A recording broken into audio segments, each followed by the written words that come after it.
there is a sense of jubilation here in Hostage Square.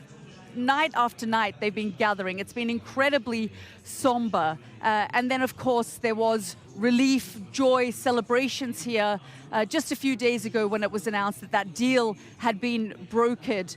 But now there is a sense of relief that these hostages will finally be returned and will be able to go home. They won't be going home immediately. They will be meeting their families at the Reem air base. But then, of course, they need to undergo medical care for mental trauma, for physical trauma. The Red Cross met the hostages over the course of the last 24 hours or so. There were reports that some were in very bad condition.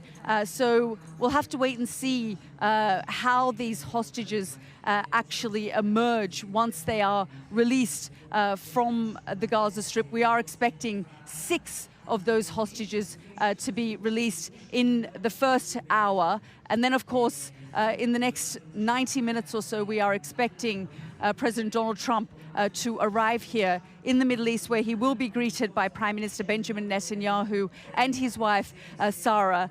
They've left handwritten notes for the returning hostages. But let's just bring in our Alex Rossi, who's here with me now. Alex, I mean, you can really feel the energy here in this square.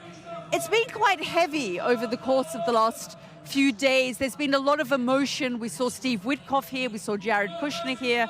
We saw Ivanka Trump here just in the last couple of nights, giving messages to the crowds here, saying that Donald Trump never forgot about the hostages. And to Donald Trump's credit, he ensured that he made this one of his first sort of achievements of his first term. Yeah, I mean, superficially, you look at this scene here, Yalda, and it is one of unbridled celebration. All of the things that you would expect to see, flags being waved, dummies of Donald Trump because he is the man of the hour, being feted as a hero here in Israel. But if you scratch below the surface, there is kind of another story. This is one of celebration, but it's also tinged of sadness. Remember, we're seeing now the beginning of the process for the release of the living hostages. But some of the hostages being released today are no longer alive. And I have spoken to the families of those people, and they say, look, could this deal have not been done earlier? Had it been done earlier, my body bag may have been come alive to his or her family. So there is that sadness. Underneath all of that, of course, there is also this for Israeli society, this nightmare that's been going on for the last couple of years. And there is a feeling that this process may bring, to this chapter at least, a period of closure. But again, even after that, there are questions for Israelis. How did October the 7th happen in the first place? This was a massive security failure in a country which prides itself on its security and keeping its citizens safe. How was the war prosecuted? What of Israel's reputation and standing around the world? In many parts of the world, Israel is now seen as a pariah state. There's accusations of genocide. The International Criminal Court has an arrest warrant out for Prime Minister Benjamin Netanyahu and his former Defense Minister, Yoav Gallant. So again, there's all of that kind of stuff that needs to be dealt with that I don't think people really have addressed or wanted to start to process, because the focus, as it should be, has been very much on getting the hostages out. One other note, I mean, this is kind of something that you can't help looking at every time you come into Hostages Square in the background over here.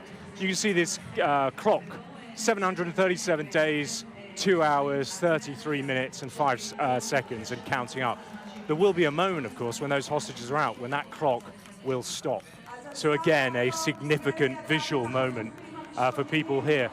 But people still coming. We just arrived in the square in the last half an hour or so, and lots of people coming in the streets around here. We expect tens of thousands of people to come here throughout the day to kind of greet this moment and see this moment. It's a really significant moment of time for Israelis. Very much so. Alex, we will talk about the failings of October 7 in a moment, and, the accountability that needs to take place in this country. But this will now become a moment of reflection, because it has felt like the last 2 years, almost like time has stood still for the people of Israel. This is a small nation. They felt the pain of October 7 in a very deep way. They often talk about this being the worst attack on Jews since the Holocaust in Israel. And so for the people here, it was felt very deeply. Every time you speak to Israelis, they all say, I knew someone who was either killed or who was taken hostage, or someone's family member who was taken. This has been felt incredibly deeply by this entire nation. Absolutely, and to understand that, it's worth actually bearing in mind a little bit about the history of Zionism. The creation of the Israeli state in 1948 was the end of a kind of political process that started at the end of the 19th century. Jews for centuries had persecuted, faced pogroms everywhere they lived. And then, of course, we know what happened. That ended with the mechanical slaughter of, 6 million Jews in Nazi Germany. Israel was seen as a lifeboat nation, a place that would come to the rescue of the Jews, a place that they would be able to go back to their ancestral home and be safe and be secure. And of course, you now have this event on October the 7th. And again, you're right to emphasize this is a small country. Everybody in some way is attached here. So if the victims of October the 7th, those died, those held captives, everybody here will know somebody, or know somebody who knows somebody who was caught up in that event. It's that kind of small, and it's that connected. So this was a real blow. The other fact, of course, is that Israel is a country that's, this is part of their narrative. They are used to living, you speak to any Israeli official, the words they often use, in a dangerous neighborhood. They kind of live by the sword, and that again goes back to the I suppose a foreign policy which is steeped in the words of Jabotinsky, Zeev Jabotinsky, an Israeli thinker. And yet they have this moment when perhaps they are at their strongest. They are no doubt a regional military superpower. And then on October the 7th, you have this kind of low-tech attack where the country is assailed and people are killed in their homes. Again, the home, a symbol of safety and protection.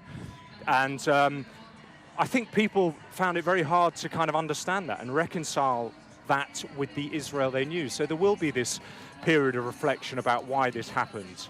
I think there will, certainly be, once the hostages are back, much greater calls. There have already been calls for a kind of investigation into what happened on October the 7th. And for Benjamin Netanyahu, the Prime Minister, the accusation against him is he kept the war going for political reasons.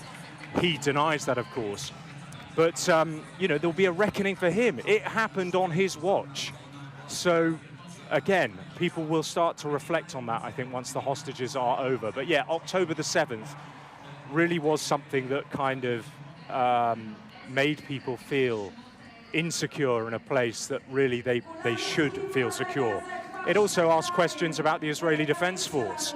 Again, remember, in Israel, everybody at some point, more or less, will do national service. The Israeli Defense Force is seen as an extension of family. That family failed on October the 7th, and we heard from the IDF Chief of Staff yesterday talking about that when he issued a statement saying there needed to be a period of reflection, and he acknowledged that the IDF on that day had failed. Yeah, absolutely. And in the past, when there have been similar failings in this country, heads have rolled. Yeah, I mean, I think you need to go back to 73 in the Yom Kippur War for the last, I think, parallel in terms of the failings, the security failings that Israel experienced. Yeah, heads are rolled. I mean, look, October the 7th happened, and I remember watching those appalling videos and being astonished at the extent of the penetration that Hamas had made into Israel. This wasn't rockets leaving the Gaza Strip.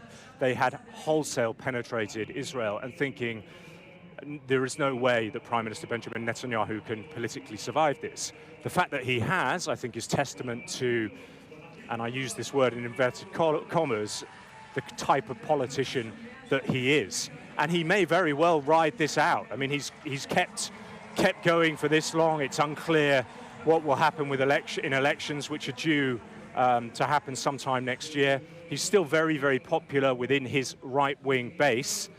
Can he rebuild another coalition after the next elections? We'll wait and see. But I would say most politicians would have been finished after October the 7th, but he has managed to survive. What was extraordinary, Alex, is when Steve Witkoff was standing here talking about Benjamin Netanyahu, thanking Benjamin Netanyahu, the crowd suddenly started to boo because the hostages here, the hostage families rather, have been so angry.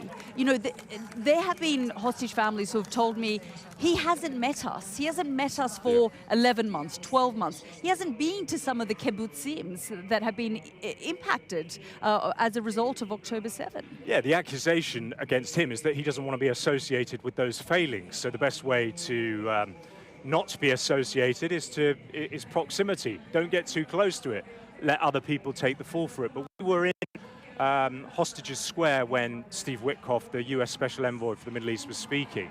The atmosphere when he arrived was electric. I mean, I can't overstate how grateful people are here to Donald Trump. People, I suppose Europe have a very different perception of what Donald Trump is, what he stands for, what he symbolizes.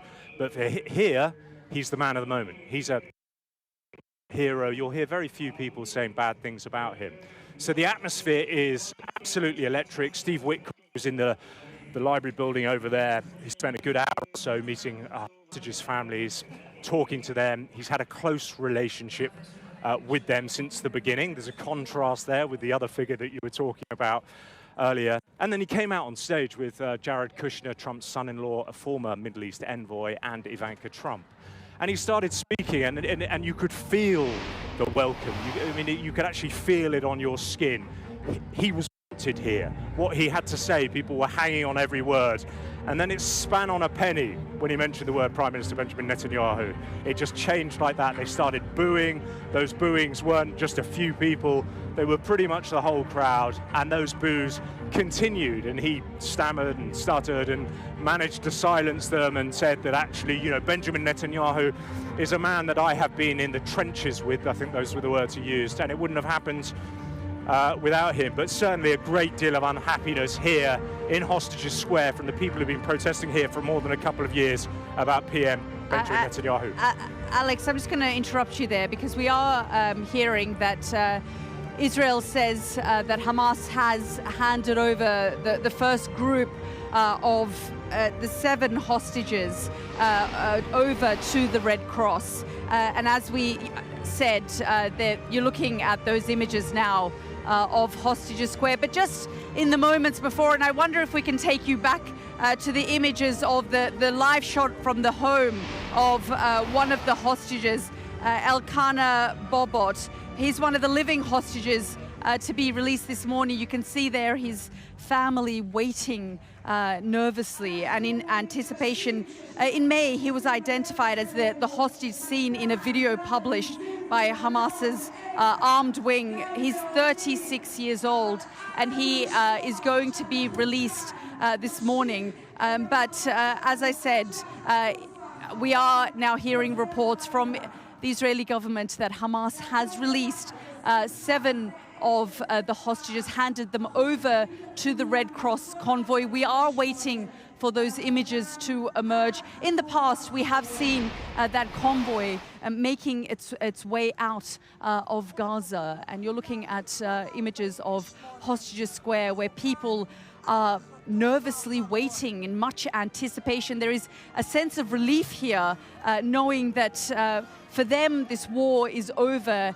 In this moment, they can finally celebrate and come to terms with what happened on October 7, and knowing that all of the living hostages will be returned. And today, 737 days in, those 20 living hostages will return. As Alex was saying there's also a lot of grief here because they know that some of those deceased hostages will be released and returned as well. Hamas says it doesn't know where all of the bodies are, and it's going to take some time to get those hostages back. But there is so much excitement, joy, jubilation, pain here in this square. It's felt very heavy in the last few days because this nation hasn't necessarily come to terms with the pain of October the 7th. And finally, it feels like their trauma is coming to some kind of an end. But of course, we are going to continue to monitor the situation here on the ground. And as we get more information about where the hostages have gotten to once they move from the hands of Hamas to the Red Cross and into the Israeli Special Forces, where they'll be handed over. Let's speak now to foreign policy expert Harley Lipman, who is here to give us insights into how this historic deal came together. Mr. Lipman, thank you very much for joining us here this morning. This is a momentous occasion. It's a historic moment. You can probably hear the celebrations, the music, the sort of concert-like atmosphere here behind me in Hostages Square. Well, it's extraordinary. I think a lot of the Israeli people thought that perhaps Hamas would never give up the hostages. After all, it's their only bargaining chip. And the fact they did at the very beginning is very heartwarming to Israelis, and they're very hopeful about peace. What's interesting to look at is, why did Hamas do this and why did Israel do this? And I think that Hamas did it for a few reasons, but one is that Turkey and Qatar, their last two big allies, came to them and said, you have no place to go, that you have to accept this or we're not going to back you. President Trump twisted the arm of Qatar and Turkey, and he has an excellent relationship with their leadership, and he was able to accomplish this. Moreover, Hamas saw that Israel was relentless. Even though Israel was more and more isolated, and even though there was more and more opposition to Israel's war in Gaza in Israel, Israel was still moving forward. And in the last few months, Hamas recognized that the casualties they were taking was unsustainable for them. And then for Israel, you had President Trump, who went to Bibi Netanyahu and, building on trust, said, I've done everything to support Israel. I've been in Israel's corner. You need to do this now. This is good for you. This is good for everybody in the region, and you have to accept it. Because Bibi Netanyahu did not want to accept it. He gave up annexation of the West Bank. He gave up settlements in Gaza, and he gave up complete, total victory over Hamas. He didn't achieve those things. Whereas Hamas could say they achieved their three main goals: release of political prisoners, putting the Palestinian issue on the front page all over the world, and lastly, derailing normalization between Israel and Saudi Arabia, which they accomplished. Yes, you know, it feels in many ways that phase one is going to be completed successfully. The question is, will this ceasefire hold, and will phase two even get off the ground? I think it will. As you can see, there's huge momentum. There already 7 hostages have been released. This is considered a near miracle by almost everyone. And I think everybody's very aligned. Everybody's working the back rooms to make this work. And it's going to be very difficult, the next phases, because it goes to interpretation of the agreement. Remember, Hamas still bristles at the notion of disarming. So what they'll probably do is hide weapons. They may give up some, but it's there. But Hamas is not like ISIS. Hamas will adjust and adapt. They've even said it. They'll participate in the political process. They're very unusual that way. They know what they need to do for the moment is to adjust to the new reality. They've done it before. So while they may be down, as the expression goes, they're far from out. Mr. Lipman, I'm going to have to leave it there. Thank you very much for joining us here on the program.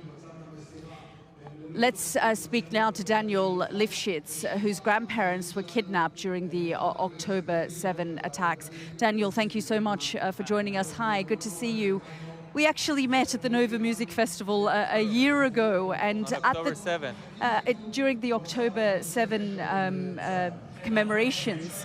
At the time, you were waiting for your grandfather to be returned. Your grandmother, I think, was returned. Unfortunately, your grandfather has passed away, but just talk me through the emotion of today. That day I didn't even have a voice. It was so hard to speak there, but today it's just unbelievable. I cannot even tell you how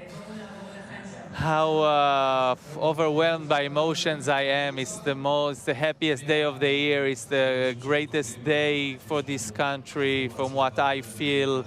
All the hostages are going to come back with leaving no one behind. It's going to be an end for a journey for all those hostages, and we will be here to keep going for the deceased one, because I know how important it is to make that closure for the family. Daniel, talk me through what happened to your grandparents on October 7 when that attack took place in Israel. Around 8:30 in the morning, five Hamas terrorists infiltrated their home. My grandfather was holding the door. They shot 5 bullets in the door. 2 of them injured my grandfather. They dragged both of them, this 85-year-old woman, 83-year-old man, on the backyard of the cactus garden, the amazing cactus garden. And they've been... They kidnapped my grandma on a motorbike. They rolled her in a carpet, put her on her stomach, and she thought my grandfather was murdered that day because he was unconscious and bleeding. He was on the ground, and they took her into Gaza. Gazans, civilians, were beating my grandma on the way there, and after she crossed the fence into Gaza, inside they walked her 5-6 hours in the tunnels. It seems like my grandfather, maybe an hour after, was kidnapped as well by the Islamic Jihad and not by Hamas, because the terrorists of Hamas thought he was murdered, so they didn't take him. And he was, what we know now, that he was, they put a white galabia on him. He was bleeding. They put him in a storage of fruits and vegetables. That's what we've been told by another hostages that saw him on October 7. On the same time, my kibbutz, my home, was completely being burned. People were murdered, more kidnapped, 76 hostages from Nir Oz. After 17 days, my grandma came back, and my grandfather, as you said, after 503 days in a coffin, and not after 1 week alive, like it should have been back, together with the Bibas family and everyone. And this morning, we know that Hamas has released 7 of the hostages. They've been handed over to the Red Cross. I'm just going to read the names of the 7 hostages. That's according to Israeli reports. They're Matan Angrest, Guy Gilboa Dalal, Gali and Ziv Berman, Alon Ohel, Etan Moore, and Omri Mlarn. This is a massive moment for their families. And you know how they feel because you got your grandmother back. The emotion around this is huge. It's like, somebody been sent by God to hell, and in one day been decided to move him back to earth, back to the ground, or to move him to heaven. It's like impossible to explain even how strong those feelings are. For me now, I'm also so overwhelmed by feeling for them, because they are already a family for me. I've been with them for 2 years. Since October 7, I don't do nothing except advocating and going to bring awareness, traveling to Doha, to Istanbul, to wherever is necessary to bring those hostages back home, to the White House, here in Israel. So this is 2 years journey that is ending for bringing the live hostages back home, but it will continue until the last deceased hostage will be with us. Daniel, it isn't just you. I mean, this entire hostage square filled with families, people who've lost someone, those who haven't lost anyone but have known others who have. It really has been like a community, and the community, so many like you, traveling around the world, campaigning, trying not to allow the world to forget the hostages. Now, all the efforts are coming to this day. Today is a very huge energy is here because also President Trump is coming here, and we are very thankful to President Trump. I think we need to thank one person, is President Trump, who did it and brought all the hostages back home. So it's like all the focus of the world is here now. We're also very thankful to the international media to keep this issue on the awareness, on the top of the headlines all the time, and that's the most important thing. If the hostages wouldn't have this massive awareness, I don't think it would happen. Are you concerned that is complete, the hostages are home, Palestinian prisoners are released, there is some ceasefire in Gaza, that this could escalate again? It will be depend on the next steps of the agreement. You know, they need to get to the international force of security that will be in Gaza. They will have to, Hamas will have to demilitarize. They will have to find who will going to govern Gaza from the Palestinians. You know, the path to peace starts here, but it's a long journey. What about education? The right education that will be in the schools in Gaza? You know, a lot of things has to happen and have to be clear on that. And rebuilding of Gaza, but still, for us, you know, until the last hostage is not back home, I hope that the path has to have those kind of steps, that if the last deceased hostage is not back yet home, we are in a pause, you know, a ceasefire. Steps until they are all back home, because those families fought for so long and they deserve to get their beloved one back home, and we don't want to see anybody also staying in Gaza. And I'm happy today that also it might be the end of the war, and humanitarian aid will go into Gaza. We'll see different paths, but also, you know, the Palestinians has to choose, and they have to choose right. And I hope also that people in the world stop now to protest every day and do it because there is an agreement, and in this agreement also the Prime Minister Netanyahu have been signing this agreement, which means a permanent ceasefire, change. And we need also a change in the world. We need to see different. We don't want to feel that we have to defend on ourselves in any country in the world. When you arrive here in Israel, from the moment you land at the airport, through the streets, in Hostages Square, you see images of the hostages, you see yellow ribbons everywhere.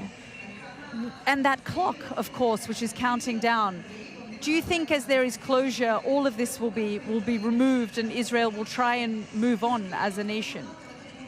I hope that the posters will be removed, the yellow ribbons from many places, but I think that here in the Hostage Square, it's very important that there will be also, you know, they will have to choose what's going to stay here, because it's an historical place. It's a really historical place. We saw on Saturday the, you know, the speeches of Ambassador Witkoff, Jared Kushner, Ivanka Trump. I mean, if they came here to speak, and we understand how important and how for the history of the world and the history of hostages. I mean, it will be 255 hostages, hopefully, will be returned this month finally in 2 years. It's also a great achievement. And I think that the biggest achievement now is that it's not a release only of 20 live hostages. Today, all the hostages being released alive from Gaza are being finally released. Because my grandma, every day waking up, when she sees those posters, she go back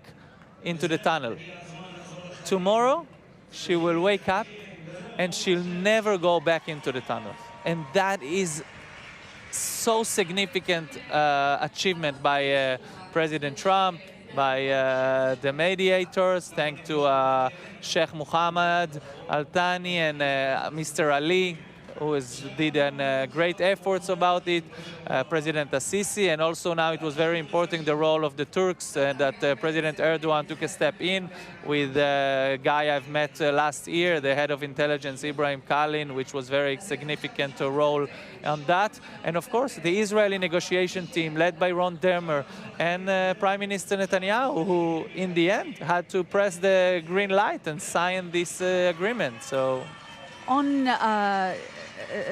you know, Sunday night when we saw Steve Witkoff here in the square, There was a lot of booing when he mentioned Benjamin Netanyahu's name. There's been a lot of anger directed towards the Prime Minister as well, because the families here, the families of the hostages, Israelis have felt perhaps he could have done this deal a year ago. Yeah, so there is a lot of frustration, of course, because it took 2 years. But then, you know, we don't know what's happened behind table. We don't know really what Hamas said, what Hamas did agree, what Israel didn't agree. So those things will have to be checked. But today we should be very happy for that. And in the end, we have to understand that if the Prime Minister Netanyahu wouldn't want, he could escalate to a global war, do other things than signing this hostage deal. So we have to be thankful for his efforts as well. Daniel, really grateful to talk to you, and thank you. And really, we really appreciate and honor all the time you gave us on live in so many hours, and also in times that we were not the headlines of the world, and you kept the awareness and kept our beloved one. And hostages is about awareness. My advice to anyone who will ever have a hostage in the world: don't listen to anyone. Awareness, awareness, awareness, all the time. Daniel, thank you so much for joining us. Thank you so much, Kanye. Thank you. So Daniel's grandparents taken on October the 7th. His grandmother was released. His grandfather died in captivity. But we've just got a bit of an update. As we said, the first Israeli hostages have been transferred from Hamas's armed wing to the Red Cross. They're now in the custody of the Red Cross in Gaza, and that is according to the officials involved in the operation. There's 7 hostages, that's according to Israeli reports: Matan Angrest, Guy Gilboa Dalal, Gali and Ziv Berman, Alon Ohel, Etan Moore, and Omri Mlan.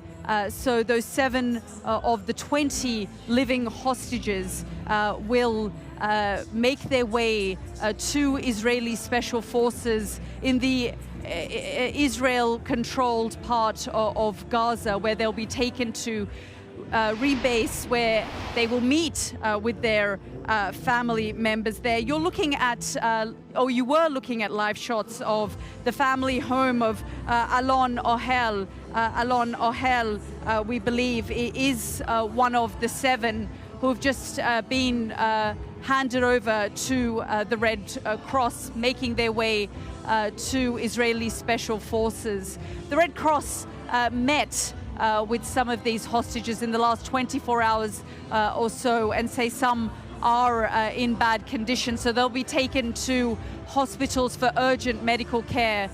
These live shots are of the family home of Alon Ohel.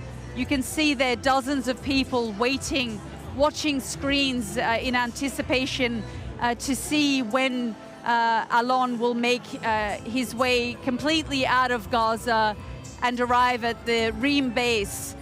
It's unclear the condition of these first 7 hostages, but like I said, the Red Cross met with some of them and said some are in okay condition, others are not in such good conditions.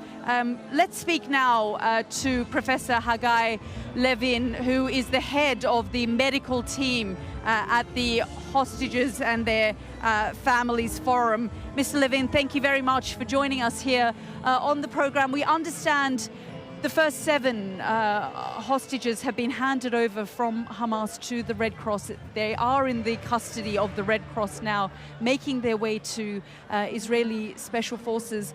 Just talk us through some of the concerns that there may be around the condition of these hostages, because of course that clock reminds us that they've been there, these 20 in particular, for 737 days.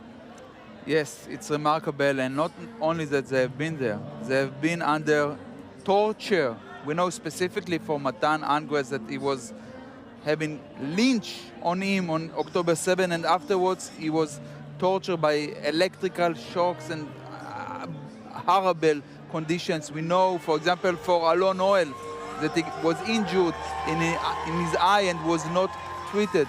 We know that they have been under tremendous psychological terror, that they were starved almost to death, that they were dehydrated. And we know that these conditions cause physical and mental insult.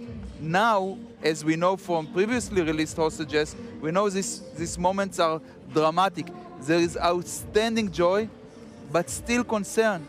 Only now, when they are finally the Red Cross, they now start to understand what they've been through, and they are now in safe hands, but not yet, because they are still in Gaza, still something could happen, so they may still fear. Then very soon they will be handed to the IDF medical teams, they will have to be transferred, and very soon see their families. So this is great excitement. I'm looking also at the medical teams. They need to do a quick triage to see, is any of the hostage have life-threatening immediate risk?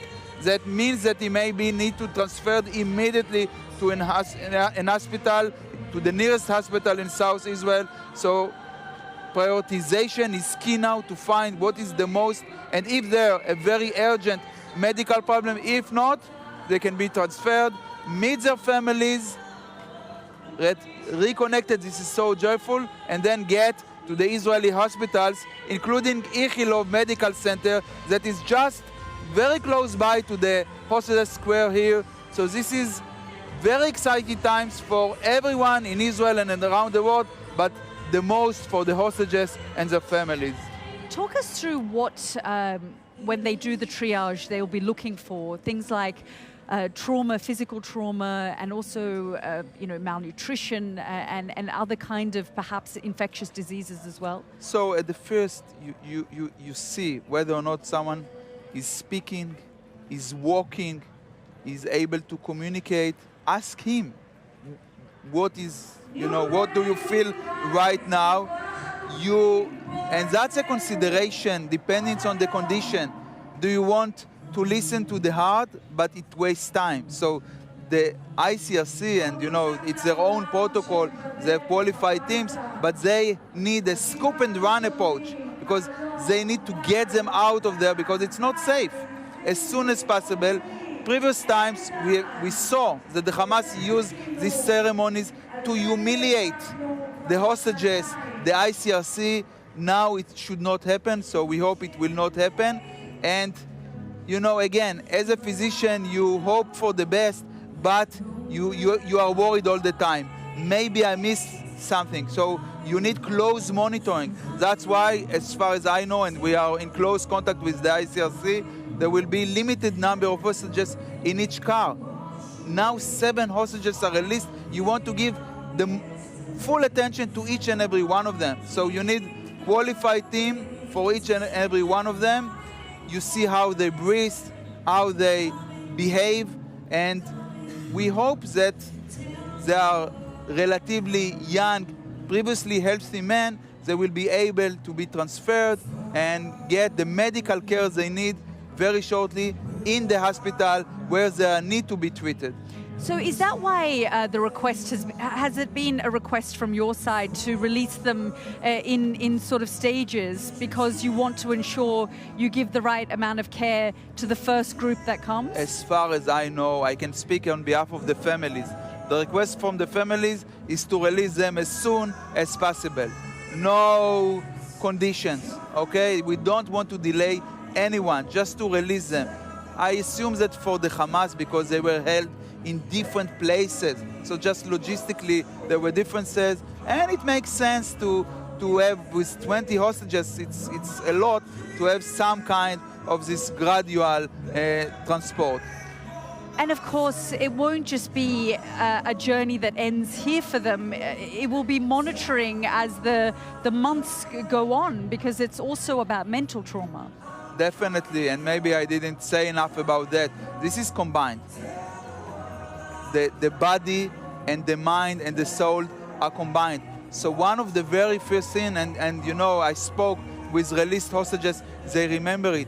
The very first moment that someone is, not necessarily hugging you, because maybe they don't want to be hugged, but someone is telling you, Matan or Alon, you are now in a safe place.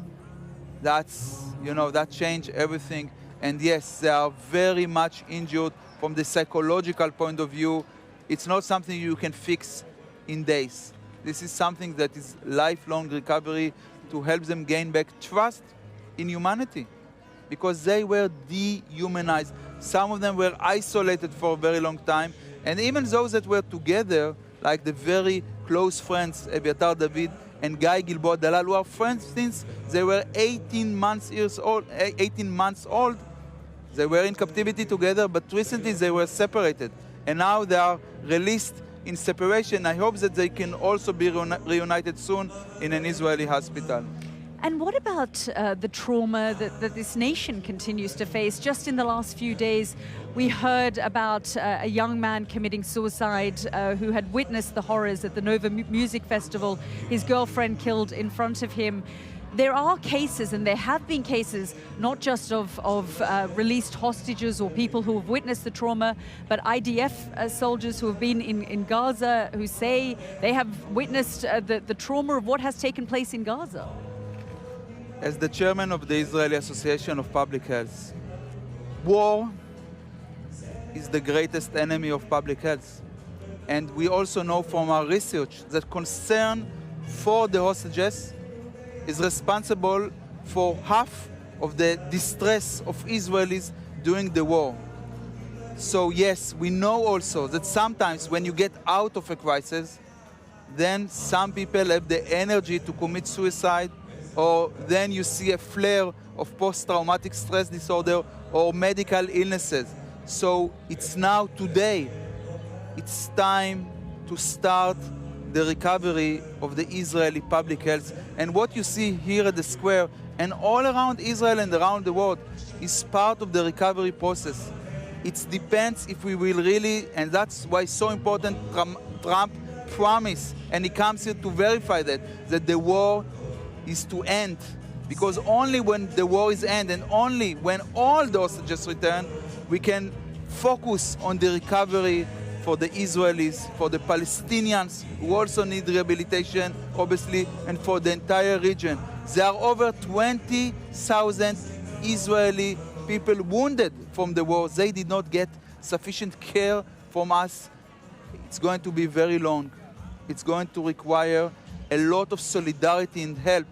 And what we see, what kept us the hope all the time, that we saw this kind of solidarity. And for me, escorting the families for over 2 years and looking and thinking about the hostages and caring and trying to understand what is their status, the most striking thing was the resilience and the solidarity between the hostages who some of them gave their last piece of bread to the other in order to save their lives.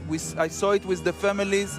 This is the thing that kept us going, and this is the Israeli spirit that choose life, not revenge, not war, but eventually to live. I really hope that we will be able to sustain it and to help the wounded nation to recover. Advice you can give to the international community in how to deal with the Palestinian trauma in Gaza, because of course so many children there have suffered, women, the elderly. How would you say that the international community and Israel should deal now with a traumatized population there? As a human being and as a physician, I suffer and I care for the suffering of the Palestinians in Gaza. I think for the world and for the interest of Israel, we need to do whatever we can to ensure complete recovery of Gaza, which obviously is very difficult with so many people killed and wounded and with such massive destruction.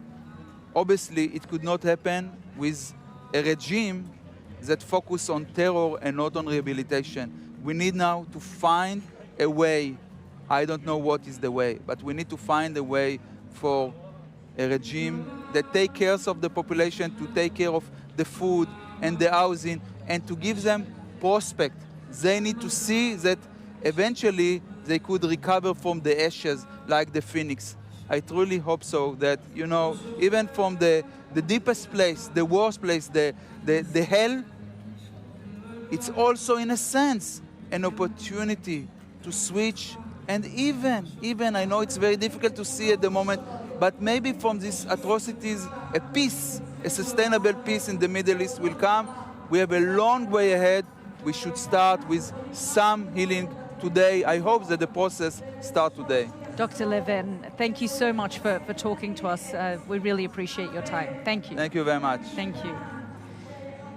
Well, as you heard there, this nation, the Palestinian people, have a long road ahead when it comes to healing from the trauma of October 7 on both sides. The Israelis dealing with October 7 and what happened to the hostages, what happened to the 1,200 people who were killed, and of course the 250 or so who were taken, and of course Palestinians who are still coming to terms with the trauma of war, bombardment, the killing, the famine of the last 2 years as well. You're looking at live shots of Hostages Square. I am currently in Hostages Square, and there really is a sense of relief here. There's a lot of pain. The atmosphere is still slightly somber, but there's also, it's mixed feelings of joy and pain, celebration, relief. We understand that 7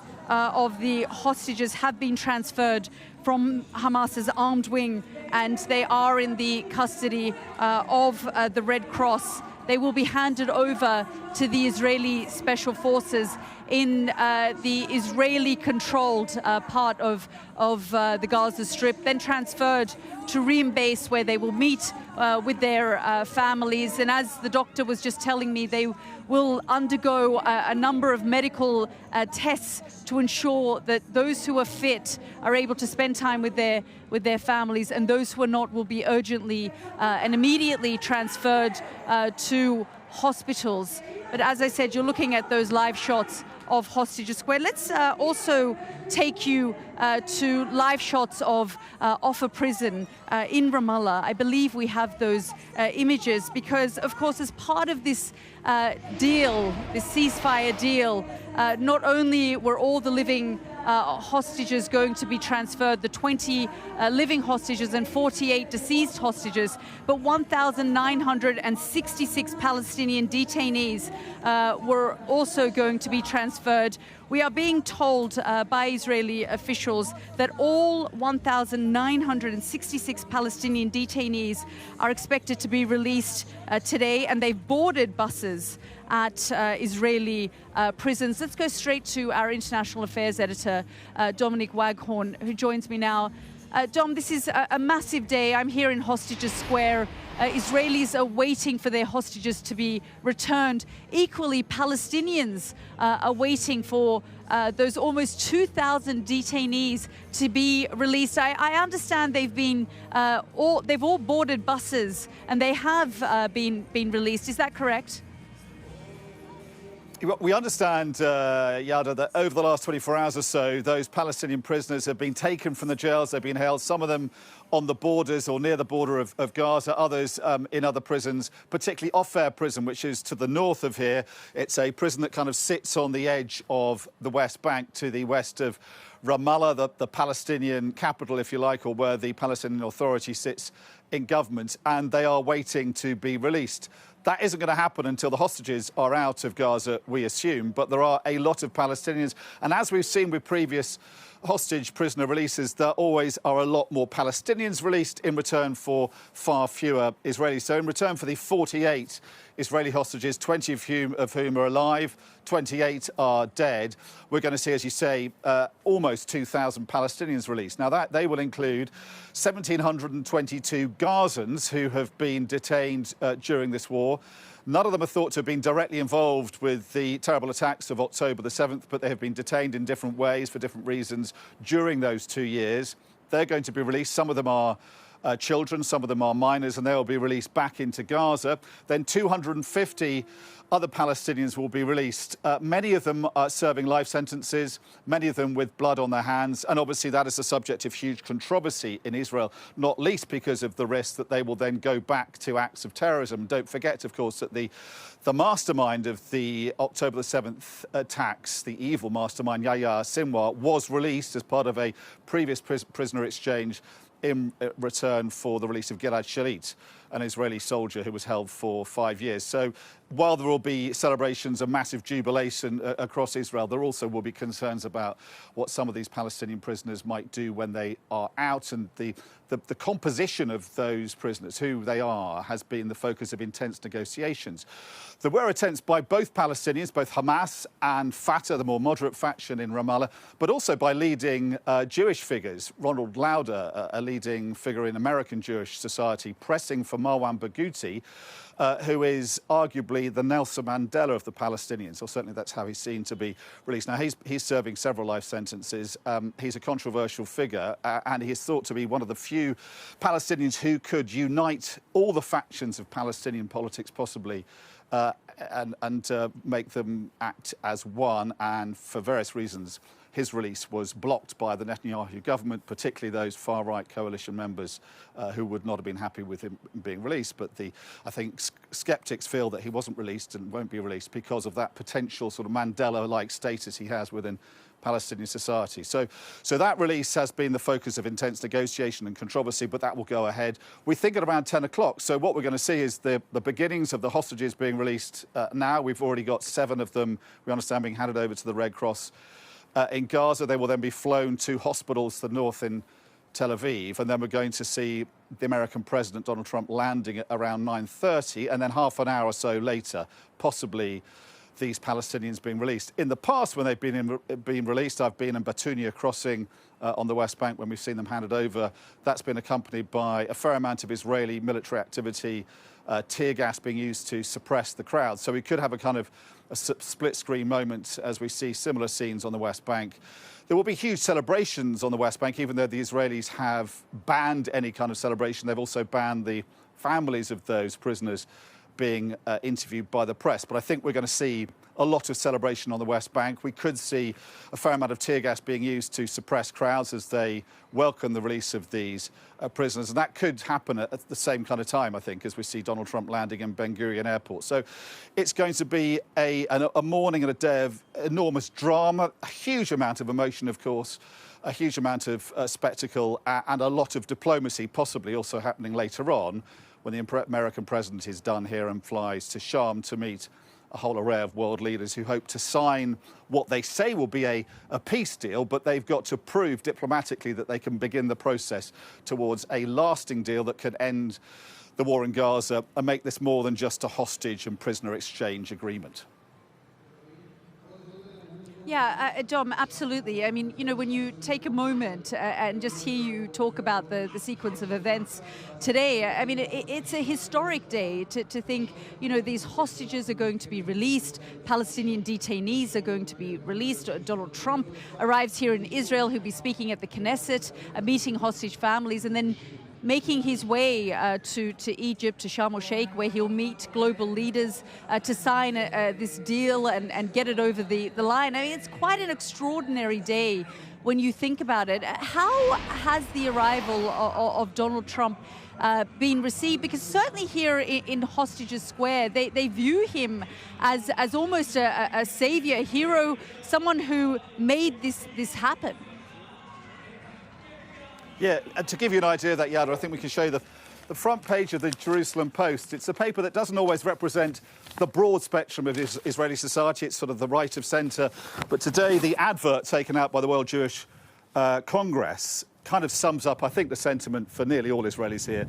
God bless the peacemaker.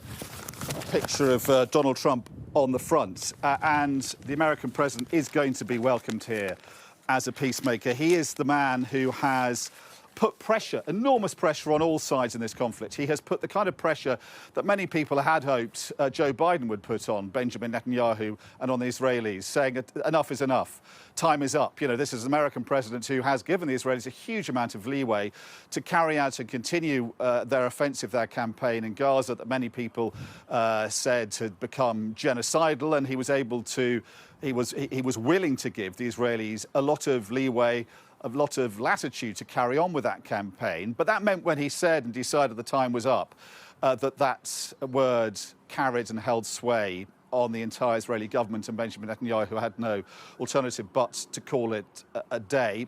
But also he used a huge amount of pressure diplomatically on his allies in the region across the Arab world, but also involving Turkey and European allies as well, to put pressure on the Palestinians, particularly those Arab partners in Turkey, on Hamas, so that enough momentum was built up to make this deal, this agreement, stick. So he is seen here, obviously, as a great peacemaker, someone who will be a liberator of the hostages. And the Palestinians as well welcoming him as an emancipator. That we heard, you know, the Hamas official talking to you, Naim Bassem, earlier in the week, saying he also welcomed and praised Donald Trump for his diplomatic achievements. So he's going to be welcomed here in Jerusalem, the city the Israelis call their eternal undivided capital. He'll be addressing the Knesset over the hill behind me there, and he also will be meeting the families of some of the hostages.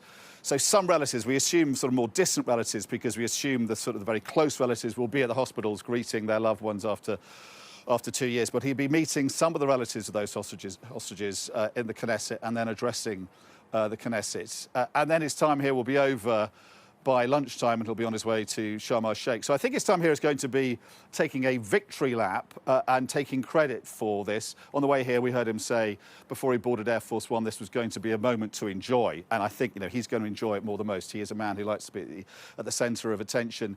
And he quite rightfully will claim that he has made a huge difference in the Middle East, where his predecessors have failed. The challenge for him now, and for those world leaders who will be joining in Sharm, will be now taking this to the next level. In a way, the easy bit is getting the hostages out and the prisoners, and it's an extraordinary thing to say that. But actually, to make this deal into more than an exchange agreement, something that can actually end the war in Gaza, is going to require a lot more diplomacy. It's got to put in place a security apparatus in Gaza that is effective, drawing from lots of different countries, that doesn't allow Hamas and other militia groups in Gaza to fill the vacuum left by the Israeli military. And they've got to put in place also a government that gives a viable alternative to Hamas's oppressive Islamist rule, which the fear is could return, and then we could go back to square one to the situation we were in before October the 7th.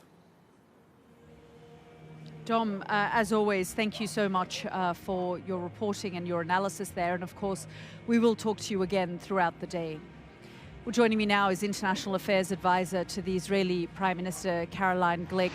Ms. Glick, thank you very much for joining us here on the program. It is a momentous, historic day. There are multiple things taking place. Not only are the hostages going to be released, and we understand 7 of the hostages have been released, but also President Trump will be arriving here perhaps in the next half an hour or so. Yes, it's a very big day here in Israel. We're going to be finally, after 2 years of being held hostage in Hamas's dungeons in Gaza, we're getting our hostages home. And that's one of the 3 goals of the war, the most urgent one because of the conditions in which they're held and the constant threat to their lives every second of every day under Hamas control in Gaza. So this is the most urgent one, and it's being achieved today. And then, of course, the remaining goals of dismantling Hamas as a regime and as a military organization and preventing Gaza from ever posing a threat to Israel again are going to begin immediately after the hostages are freed and the terrorists that we're releasing from prison in exchange for the hostages are released. Ms. Glick, I'm here in Hostages Square. The families here have been here for more than 730 days. Over the weekend, Steve Witkoff, the U.S. Special Envoy, was here alongside Jared Kushner, Ivanka Trump. The crowd here were overwhelmingly cheering for President Trump, but when the Prime Minister's name, Benjamin Netanyahu's name, came up, the crowd booed. Why is there so much anger directed towards the Prime Minister by the hostages' families? Yeah, I think that there's a bit of an optical illusion from standing in Hostages Square. The overwhelming majority of Israelis support not only the deal that is bringing back our hostages this morning, but they also support the Prime Minister's leadership of Israel. The thing about Hostages Square is that it was organized by a group of people who had been campaigning to overthrow the government for the previous year before the war. So that the voices that were sounded in Hostages Square throughout the last 2 years have been the outspoken voices of the Prime Minister's opponents, who again make up a very small minority inside of Israel. The latest poll showed that his Likud party is twice the size of its closest rival, and that Prime Minister Netanyahu enjoys more support than all of his possible rivals combined. So, I think that there's a bit of an optical illusion. On the one hand, all Israelis are united as one in thankfulness that we're finally seeing our hostages released. But the voices that you hear in Hostages Square are disproportionately representative of a minority of Israelis who were calling the entire time throughout the war for Israel to capitulate to Hamas in exchange for some sort of a hostages deal that would bring us back to what your correspondent was referring to, the October 7th reality where Gaza poses an imminent and really existential threat to Israel, with the terrorist regime of Hamas in power. And of course, Hezbollah would have still been as powerful as it had been throughout the years had Israel not pursued victory in this war so bravely and defiantly in the face of so much hatred directed towards Israel and Jews throughout the world under Prime Minister Netanyahu's leadership. Over the course of the last 2 years, I've been speaking to hostages' families, those hostages who have been released. While you say they're a small minority here in Hostages Square, one of the complaints from them was that sometimes 11 months has passed and they haven't been able to get an audience with the Prime Minister or Ron Dermer. And yet when they've gone to Washington, they've been able to go to the White House. They've been able to meet with President Trump. If President Trump wasn't available, other key advisors have met them. They've told me that Steve Witkoff was on speed dial on all of their WhatsApps. Those who were driving the campaign here, they were able to get access to the U.S. administration almost immediately, and yet their own government, they felt, wasn't affording them that time or the audience. I mean, some of the people in the kibbutzim say the Prime Minister never visited the kibbutzim. The Prime Minister has visited the kibbutzim, and he also, look, I'm the Prime Minister's advisor for international affairs, and I know for a fact that he meets regularly, has met regularly throughout the war with the hostages' families. So I don't know exactly. There are some members who also, weren't that interested in meeting with the Prime Minister. I don't think that right now is the time to be litigating this sort of ugly dispute that, very interested actors were intent on inflaming to divide Israeli society throughout. And I think that one of the things that we found throughout from both the opinion polls that have come out and also the general sentiment that's expressed by the people is an absolute determination to see this war to victory and to conclusion and to the achievement of all three goals that Prime Minister Netanyahu and his government set out on the first day of the war, which is to return all of the hostages alive and dead, and we're doing that today, to dismantle Hamas as a military organization and as a regime in Gaza, and to prevent Gaza from ever posing a threat to Israel again. The public is unified behind those goals. It has been for the past 2 years, most of the public, obviously. There's been a minority calling for capitulation throughout the war, but again, that is not the general sentiment of the Israeli public, which is why the coalition led by Prime Minister Netanyahu is so stable. Certainly, overwhelmingly, the Israeli public wanted this war to be over. All the opinion polls showed this, and they've been demanding this. The Israeli public, sorry? I said You're right. We want the war Sorry, concluded, but we want the war concluded with Israeli victory because this is a war for our national wanted survival. the And people understand that. And yeah, that's why the public has managed to withstand 2 years of extraordinary sacrifice. Look, we've lost 950 soldiers fighting this war.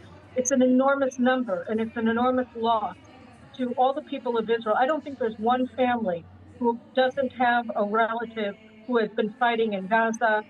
Most of us know people who have been wounded or killed in battle. I know our son has been in Gaza in reserves for over a year. So, we're not talking about a people that is and Ms. disengaged from Glick, this, or just a small minority has been I'm thinking sorry, I'm about going it. This is a peaceful war of the entire nation of I'm Israel. just going to have to Ms. Glick, I'm just going to keep you there for a moment because we're just looking at live pictures of that Red Cross convoy in Gaza, where we understand the 7 hostages have been handed over to the Red Cross, rather to Israeli forces from the Red Cross. So you're looking at live shots there of Gaza, where the Israeli forces control that part of the territory that you're looking at now, and they were handed over from Hamas to the Red Cross.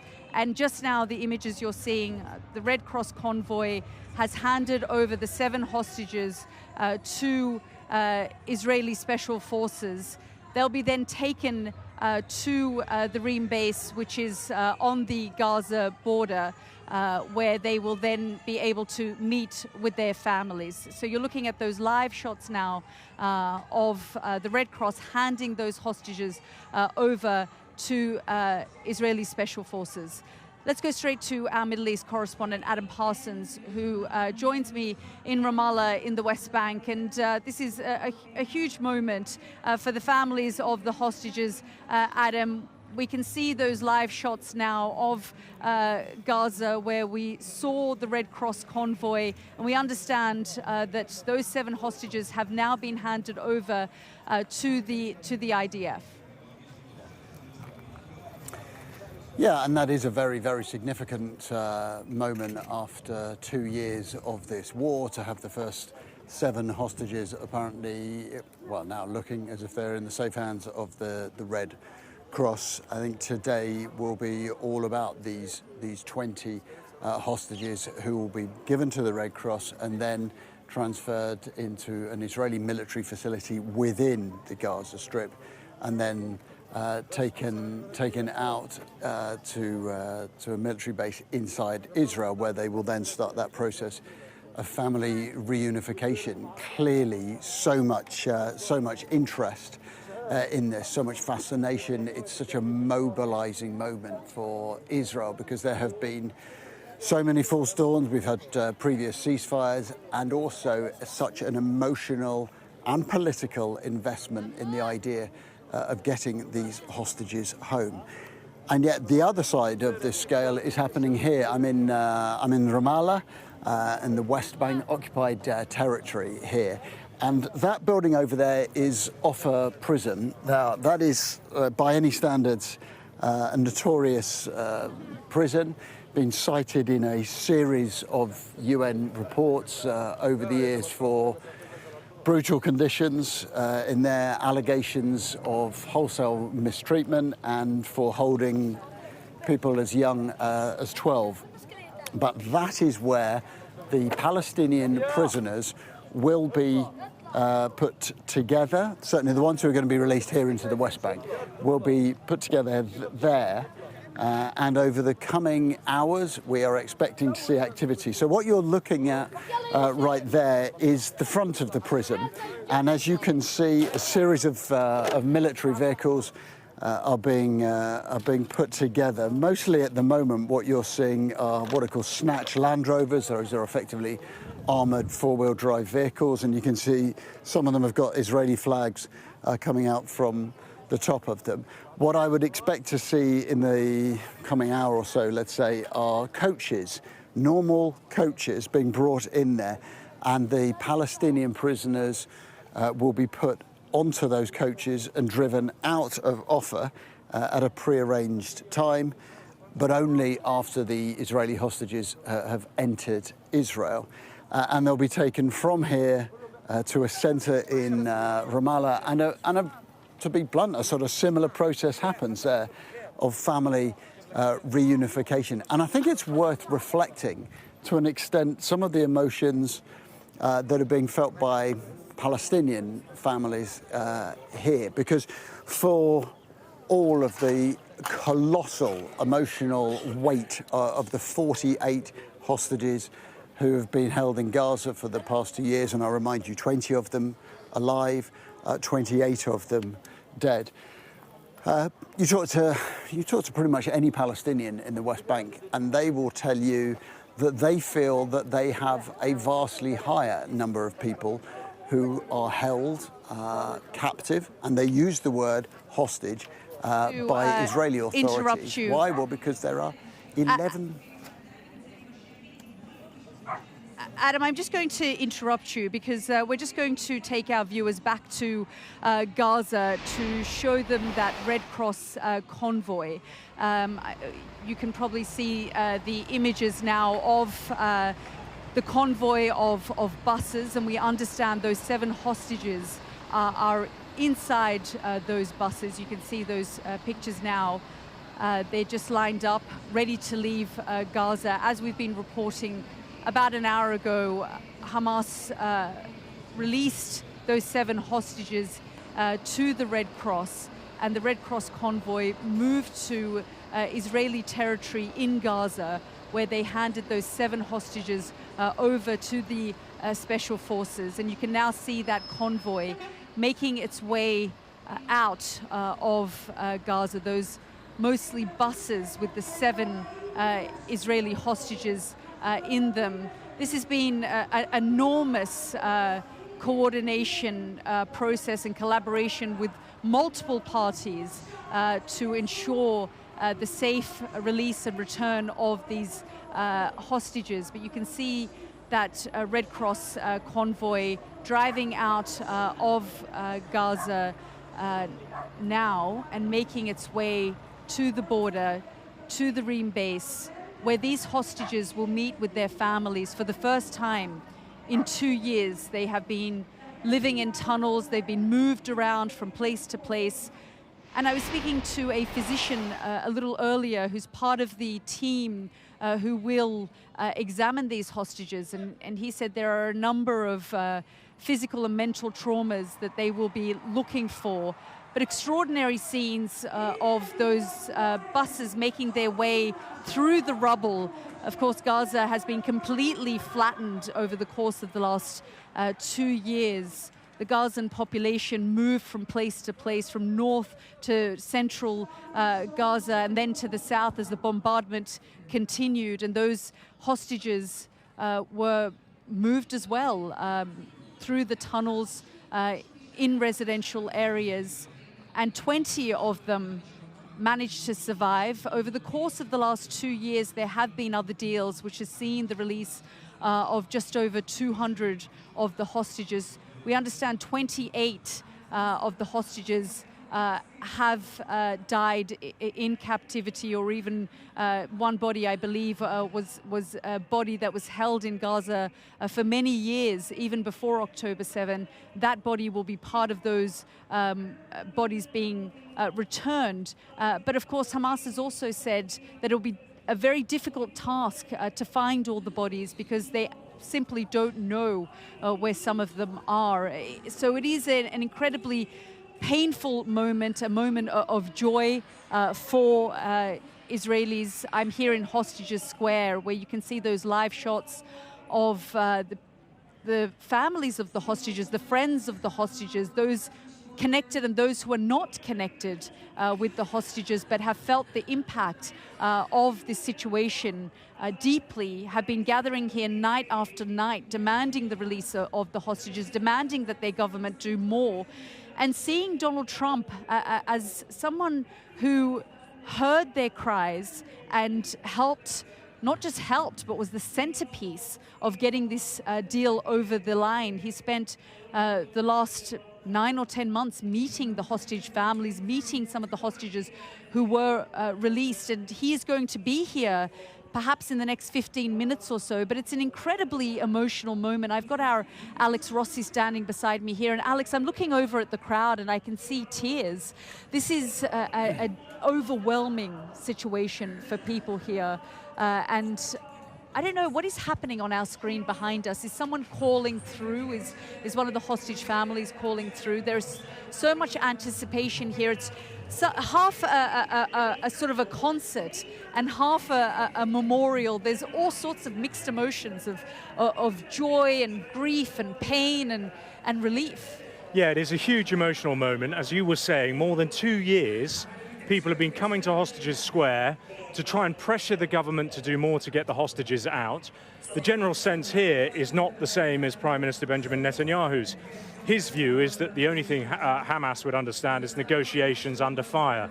For them, they believe that actually you should have emphasized the release of the hostages much earlier on, and then perhaps more of the hostages would have come out alive.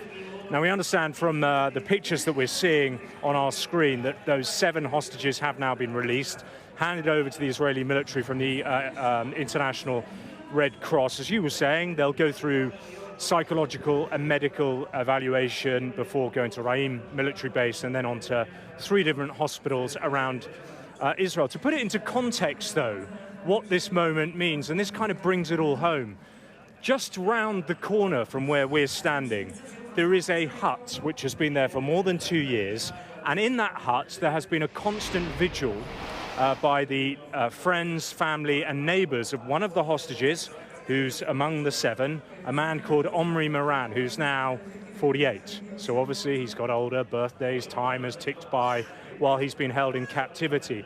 And they've been there having a vigil every day. Somebody has been there, manning it, trying to pressure the government to do more. Now, a few days ago, on the day that the ceasefire was announced, I spoke to Omri Moran's father to try and get a sense of what he was feeling. He talked about the last 2 years being an absolute nightmare, living a life effectively of pain in suspension. And he said that it was like all your dreams coming true at once. It was like having a new child being delivered as a result of this deal being done. He spoke very highly of President Trump, as virtually everybody in this crowd will do. They believe that this deal has been done in many ways despite Prime Minister Benjamin Netanyahu, not because of him.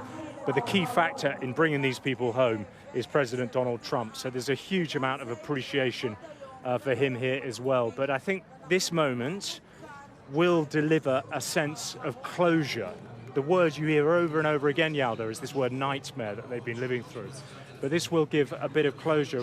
I also spoke to one of the hostages' families whose mother was released in the first wave of hostages. And he said that for her, since she's been released, because there were captives left behind, that again made it much more difficult for her to recover. But since she has learned that all of the captives are coming out, she has herself started to heal. So it gives you an idea of the emotional importance of this moment. Yeah, Alex, I mean, it's quite an extraordinary split screen I was just seeing on our screen of the hostage square on one side. And of course, we're seeing this Red Cross convoy parked there in the Israeli-controlled part of Gaza. Just a few moments ago, we were seeing some buses, Red Cross buses, snaking its way through Gaza. We are not sure if the hostages are in those buses. The situation is still very fluid. We're still waiting to get information. We're relying on the Israeli officials to give us information, and of course the news agencies who are monitoring this alongside us. But we did see a bus, a convoy of buses snaking their way through the rubble in Gaza, and the images you're seeing there are of that area that Israel controls in Gaza. And the agreement was that Hamas would hand over these 7 hostages to the Red Cross, and the Red Cross brought the hostages here. We understand they are now in the hands of the IDF, and they will be brought out to the Reem base. but I'm just going to show you those convoy pictures now. I mean, these scenes, Alex, when you see this convoy of Red Cross buses, I'm not sure if the hostages are in there or not at this point. We're still waiting for the information, but just snaking its way through the rubble, just a clear reminder of what these hostages have been through, what the Palestinian people have been through over the course of the last 2 years. Gaza completely flattened, and these hostages very much deeply embedded in the story here. Yeah, they will have known a lot of what's going on. It's contradictory, a lot of what's going on, because they will be able to hear the sounds, the constant thunder of war. But they'll also be blind as well, given information by their captors, and they will be, in many ways, operating blind. I mean, hostages who've been held for a long time often don't really have a sense of the time that has passed. They will have been held in tunnels, they will have been moved around and around. We are hearing from Israeli military sources that they have been now handed over by the Red Cross. But yeah, as you say, unclear exactly who is in these vehicles at the moment. But the images are, I mean, it's like another world. It's apocalyptic. It's a completely broken landscape of dust and grey. The buildings in Gaza, of course, are made of concrete largely, and when they have been atomized by the bombs that the Israeli military have launched, they've been kind of flattened, and you get this sort of hue of different shades of grey across this landscape. But yeah, we see those buses moving through now. But this has been an enormously long wait for the Israeli public. They are hoping that this is really the final chapter of this episode of the war. There are still, we know, many questions about this ceasefire. Will it materialize into something longer lasting? Benjamin Netanyahu was talking last night. He addressed the public, and he talked about the war, continuing. Not all the war goals had been served. When Donald Trump left for the Middle East, or was leaving for the Middle East, he said, no, the war is over. There's verbal guarantees in place. But it's not certain, is it? The Trump plan, by its very nature, is ambiguous and unclear. Part of its, part of what people would say is its cleverness is that people aren't hemmed in, this flexibility to negotiate.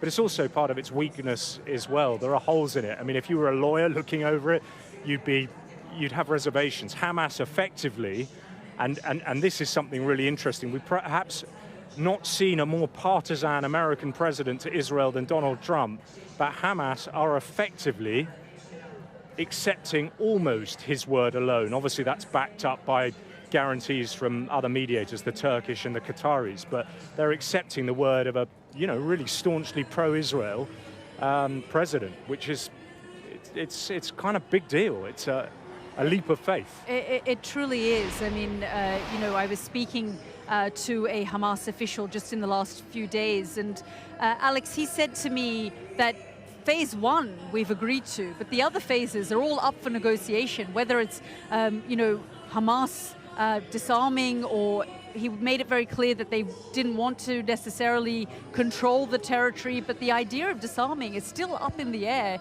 even though we're hearing conflicting reports. So this isn't a fully baked deal as such.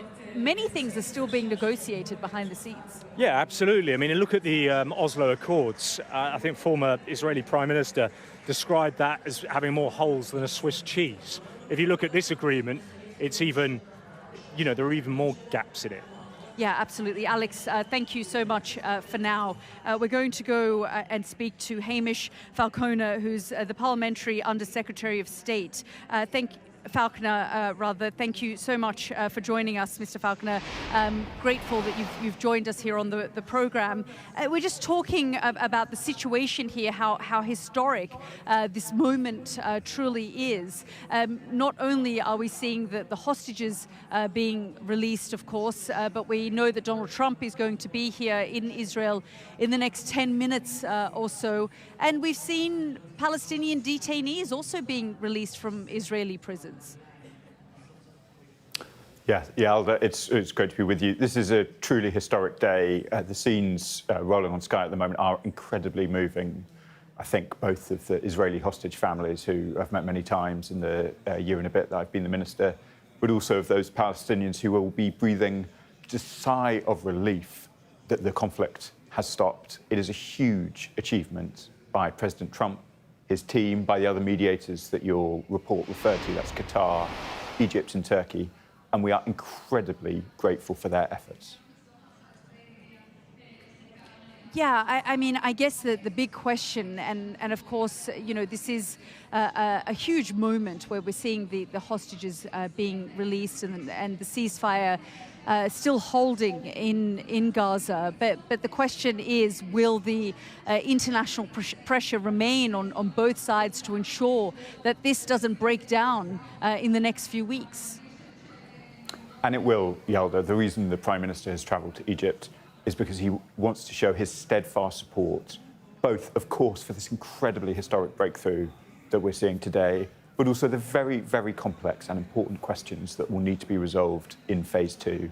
The 20-point plan includes a really important set of commitments. There's a lot still to work through, as your report demonstrates, and that is one of the reasons why the Prime Minister is there. I will be co-chairing a Reconstruction conference in the UK today at Welton Park. That will be focused on how to reconstruct Gaza, how we can work together. I'll be with Egyptian, Palestinian and many other international counterparts to try and focus on some of these really vital questions for the next phase. Yeah, I mean, at the table last week in Egypt, we saw the Arab states, we saw representatives from Turkey, of course the United States, the Israelis were there, and Hamas. And just in the last 24 hours or so, the Prime Minister and others have talked about the fact that Britain has played a role behind the scenes. Can you just give us a sense of what that role was? So I've talked just now about some of the reconstruction questions. Clearly, we've been very focused on humanitarian aid as well. The Prime Minister has announced this morning that we'll be providing a further £20 million of humanitarian aid. That's in addition to £74 million already. Clearly, it's absolutely critical that that aid gets in. The 20-point plan provides for that aid to get in unhindered through the United Nations, Red Cross and Red Crescent, and we'll be working on that in the coming days. We've also played a role alongside others, particularly with regional partners. So there was a very important commitment in July. While I was in New York, working with others, we were able to secure commitments from all 22 Arab nations who are part of the Arab League that Hamas must be disarmed and they can play no role in the future governance of Gaza. Those are clearly some of the questions that we now need to turn our minds to as part of the next phase negotiations. In the last few days, I've spoken to a senior Hamas official here on Sky News, and I asked him about disarmament, and he said, we are not going to, frankly, disarm at this moment. On the question of governance, he said, yes, we're prepared to hand over power to another Palestinian authority and body, but in terms of disarming, they say it's not something that they're willing to do yet. Just your reaction to that. So those commitments I described in July are very important. That is the uniform view of the region. They must be disarmed and play no role in the future of Gaza.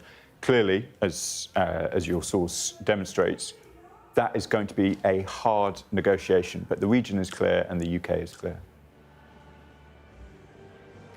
Yeah, I mean, I guess there is concern, as I said, that phase 2 and 3 will never get off the ground because we have seen a level of pressure on both sides, both Benjamin Netanyahu, who perhaps, you know, may not have been willing to end this war if it wasn't for the pressure coming from Donald Trump. Even in the last few days, he said that we are willing to return to the battlefield if we find that Hamas doesn't comply. And then, of course, we've heard Donald Trump say, no, this war is over. So it does feel like we are still in a situation that is incredibly fluid. I think, Yalda, I've been the Middle East Minister since July 24. This is such a historic breakthrough, and the commitments, particularly from the American side as well as the other mediators, to get us to where we are is a source of real hope. I don't take away at all from all of the difficulties that you describe about the next few phases. I can give you my assurance that the UK will remain focused on these questions, the questions of aid getting in, no role for Hamas, ensuring that the two communities of Israel and Palestine can live safely side by side. The pressure is not going away. The whole of the UK, whether it's in Parliament or right across the country, have been absolutely heartbroken by the scenes, both of the hostages and of the Palestinians who have been so badly affected by this conflict. That strength of feeling is not going to go away, nor is the UK's commitment. Mr. Falconer, before I let you go, at the weekend, Education Secretary Bridget Phillipson said the UK government has been involved in diplomatic efforts to secure a ceasefire in Gaza. She said we've played a key role behind the scenes in shaping this. Mike Huckabee, the US ambassador here in Israel, said that I assure you she's delusional. She can thank Donald Trump anytime just to set the record straight. Just a reaction there. Well, Yalda, I've been absolutely clear on the very, very important role that I think President Trump and his team, including Special Envoy Witkoff, have played in these negotiations. I see that Special Envoy Witkoff has called out the UK's vital role in this, which is a generous and welcome statement. I don't think it's at all out of keeping with what the Education Secretary said yesterday, so I'm not really going to get into a he said, she said about this. Well, I mean, it was quite a pushback. It wasn't so much he said, she said, but it was quite a pushback from Mike Huckabee. But we can just see the tweet there from Special Envoy Steve Witkoff, who says, I'd like to acknowledge the vital role of the United Kingdom in assisting and coordinating efforts that have led us to this historic day in Israel. In particular, I want to recognize the incredible input and tireless efforts of the National Security Advisor. So a response there from Steve Witkoff. Exactly. And the National Security Advisor, Jonathan Powell, has played a very important role. So has the Foreign Secretary, the previous Foreign Secretary, the Prime Minister, and I've tried to play my role as well. The UK really cares, the UK government really cares, and that's why I say we will stick at this. Hamish Falconer, thank you so much, Falconer rather, thank you so much for joining us here on the programme. Thank you. Well, let's bring in our Dominic Waghorn, who joins me live from Jerusalem. And Dom, based on the schedule, Donald Trump should be arriving any minute now to Israel. This is a historic moment. I mean, I'm here in Hostages Square, and there is just so much going on today, whether it's the return of the hostages or the arrival of President Trump. It truly is a momentous occasion. Absolutely, Yalda, and I think there'd been a fair amount of speculation that the American president would not want to arrive until the hostages were actually out of Gaza.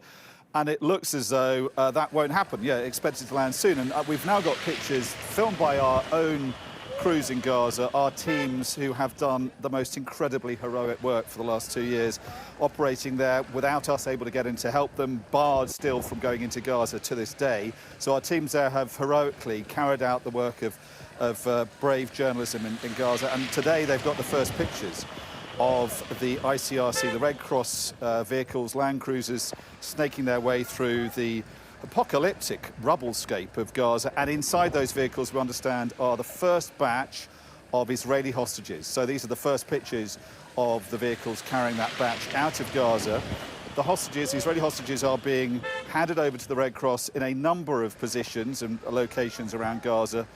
And these are, we think, the first 7 Israelis to be handed over today. There will be 20 Israeli hostages, 20 live Israeli hostages handed over, and 28 bodies of those who've died in captivity. And as I say, these are the first 7 to be handed over. In those vehicles are 7, and amongst them, Omri Miran, who Alex was talking about earlier. Just, you know, we have to put a human story to every name today and every person we see, don't we? And Omri was abducted on October the 7th. His abduction in front of his family was live streamed for hours by Hamas as they took him. His neighbour was at gunpoint forced to knock on the door to get the Moran family to open up. The entire family, so Omri's wife Lishai, their young daughters Ronnie and Alma, were dragged out of the safe room of their house, taken to another location, and then for, as I say, 3 hours, tormented, tortured really, on live stream. And the Hamas plan was always to live stream what they were doing on October the 7th, to try and encourage their brothers and sisters on the West Bank and across the Arab world to rise up in their support. So it was a very calculated plan to live stream their abduction. Hamas decided not to take the mother and daughters, but took Omri, and as he was dragged away, his daughter his daughter Ronnie, who was 2 at the time, screamed and begged her father's abductors not to take him away, but he was taken nevertheless, and he's been held hostage in Gaza ever since for 2 years. So he's had 2 birthdays in captivity. He is now, we think, in one of these Land Cruisers that Sky's team has filmed, leaving the point where he's been handed over by Hamas to the Red Cross. So he's now on his way to Re'im, which is a military base outside of Gaza, and he and the other 6 will be taken then to hospitals to the north of there in Tel Aviv. I went to one of them in Petah Tikva, the Rabin Medical Center, and they're expecting a number of these hostages today, and they're used and practiced in receiving hostages. They've done that a number of times during this war, and they say they have basically reinvented the whole medicine of dealing and treating with hostages, and they are expecting now to receive some of these hostages. So, you know, it's going to be an extraordinary day. We can only just imagine what these hostages are going through as they emerge from, obviously overnight, they've emerged from the tunnels where they've been held for 2 years. They've been handed over to the Red Cross, put in these vehicles. They're now driving through these pictures, which must be as shocking to them, if not more, than they are to us, of what has happened to Gaza while they've been in captivity. A place completely devastated, reduced to rubble by this Israeli offensive and the fighting with Hamas. They'll emerge from that. On the route from Gaza to Re'im, our other pictures have shown, is lined with Israelis. So they're going to, you know, these are people who haven't seen other people except for their captors for 2 years. It will be overwhelming and bewildering for them, surely, as they emerge from Gaza, to a rapturous welcome on the streets, on the roads of southern Israel, lining their route on the way out of Gaza to Re'im, and then they'll be flown by helicopter into Tel Aviv, and there they will get the kind of treatment they will desperately need, obviously, by doctors who are now very well practiced in giving the kind of medicine that they're going to require. Yeah, absolutely, Dom. These extraordinary scenes, the latest pictures we're seeing of that Red Cross convoy snaking its way through the rubble, the roads that exist in Gaza to make its way out. And we understand now that the hostages are in the Re'im base, so they've made it out of Gaza. These are the latest pictures that we're looking at. This was quite a coordinated ordeal. As you say, these hostages held there for 737 days. There's a press release here from the Hostages and Missing Families Forum.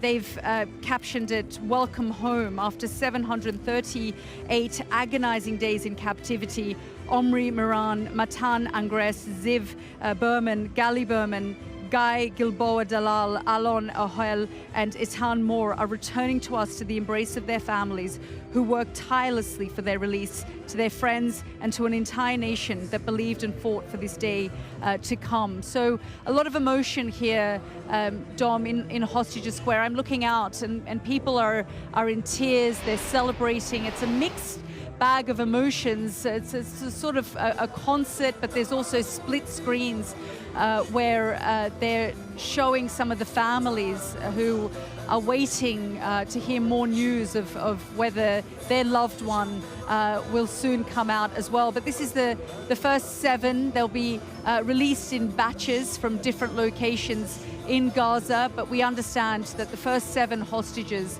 are in Israeli territory now. So a huge moment for this nation as they get their hostages back, 7 so far. we'll leave it there with Dom for the moment and bring in Scott Walker, a hostage negotiator and former UN advisor. Thank you so much, Mr. Walker, for joining us. We're looking at quite an extraordinary situation here, where on the one hand, we can see those images of hostages being released in that Red Cross convoy, the celebrations here in the square, and of course, President Donald Trump arriving any minute now. Yeah, absolutely. We do have a saying that the most dangerous time in a negotiation is just when you think you're winning. However, I think there's a lot of momentum here, and this time it feels different. And I think you mentioned there the arrival of Donald Trump, and I think there is a Trump factor here. He has seemed to brought all sides together to actually implement his 20-point plan. And as you've alluded to already and shown in your reports, that phase one is well and truly underway now. Yeah, absolutely. And I guess even though the various different sides and powers have fought to get phase one over the line, whether it was the Biden administration or the Trump administration over the course of the last 2 years, it has felt like the trickiest. But now that we are here and there is a ceasefire in place, we're seeing the hostages come out, more aid starting to flow into Gaza. We're looking at phase 2 and 3, and that feels like the impossible task now. Yeah, absolutely. Phase one was always going to be the easiest, if you could describe it as such. The release of the hostages, the prisoners, and then the increase of aid. But as we've seen in previous situations around the world over many, many decades, it's the implementation and, say, the demilitarization and disarming of these groups that actually can be the sticking point. And as we saw even in Northern Ireland with the Good Friday Agreement, I think it was an actual 7 years before the IRA actually relinquished all of its weapons.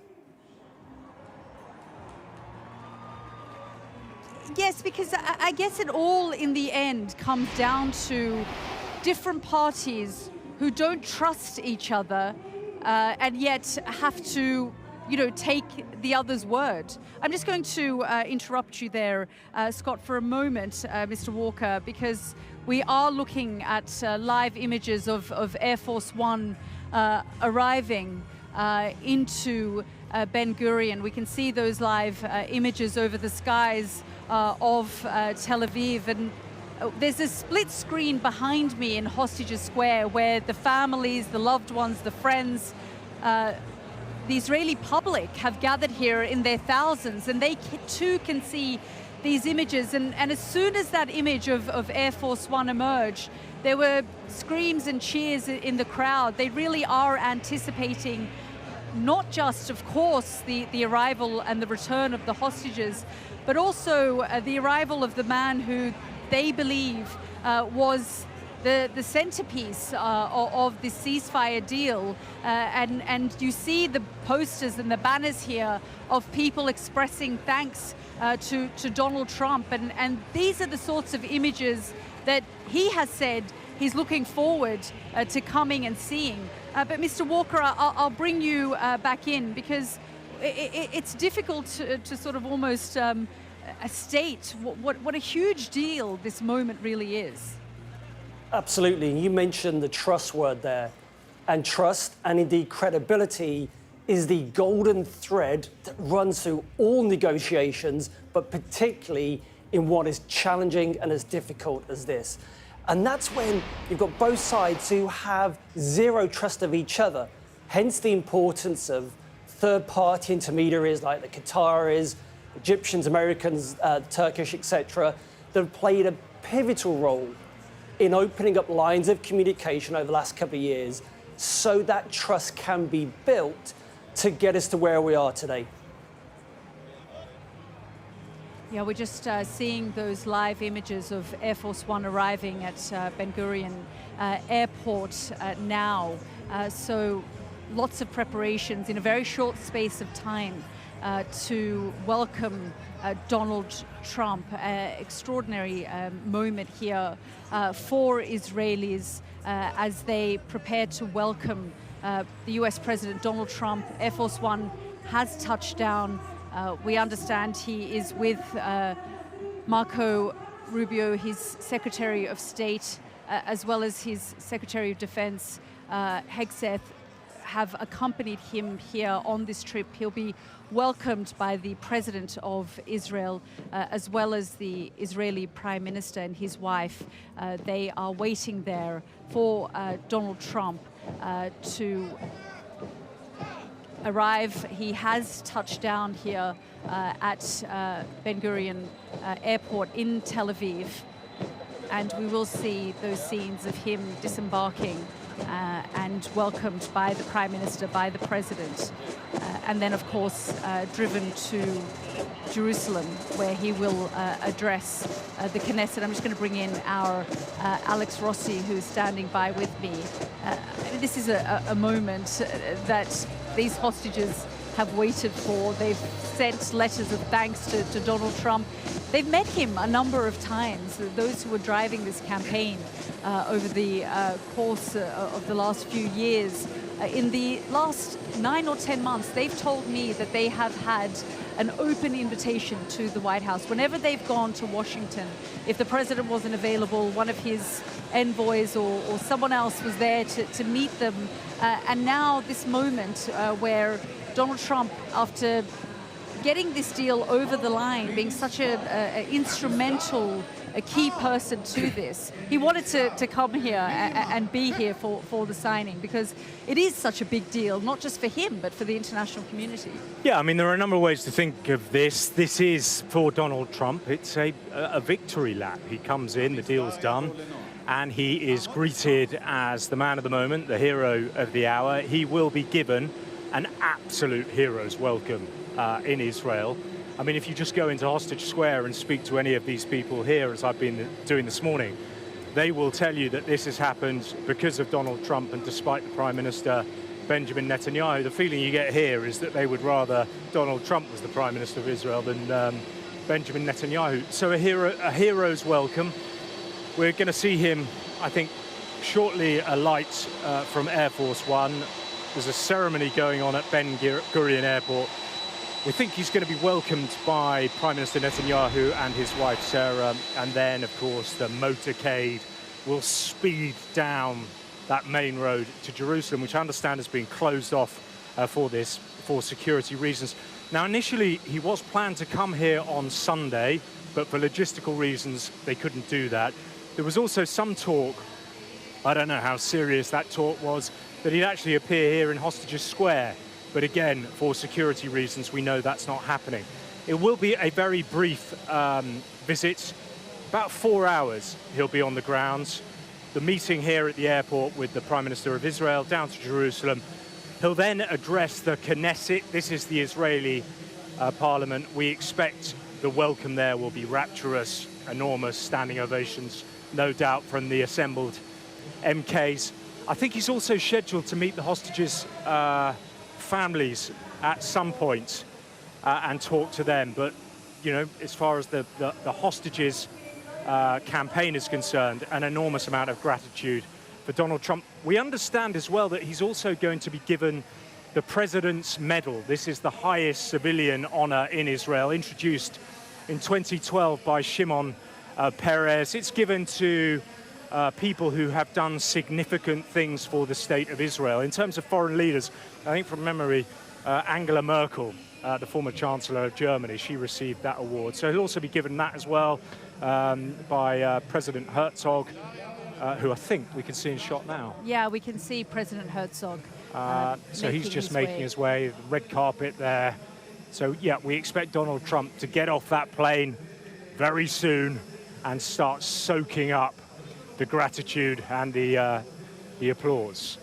Yeah, we can see Jared Kushner and his wife. And Witkoff, Ivanka. I think in Steve Witkoff, the US Special Envoy, just behind. The assembly there of the great and the good, including Prime Minister Netanyahu, in Israel to welcome Donald Trump. Yeah, absolutely, Alex. As you say, we can see the President and the First Lady, as well as the Prime Minister and his wife, standing there. Jared Kushner and Ivanka Trump, the President's daughter and son-in-law.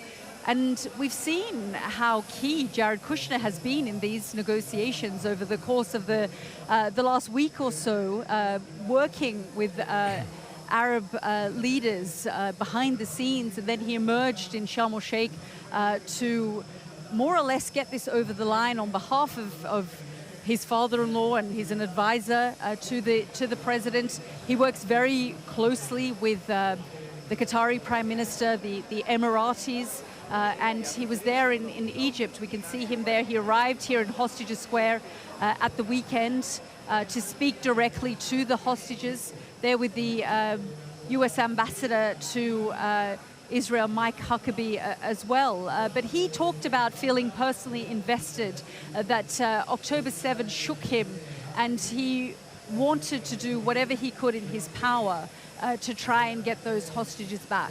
Yeah, I mean, I was here when he spoke in Hostages Square. He said on October the 7th, I think he was at a wedding in Miami, and then the pictures started breaking first on social media of what had happened, and he was absolutely appalled, aghast. I think he started crying and realized that he had to do something. Just in terms of his background, obviously in Donald Trump's first term, he was the special envoy to the Middle East there, key player in the Abraham Accords. But he has been heavily invested and heavily involved in getting this peace plan across the line.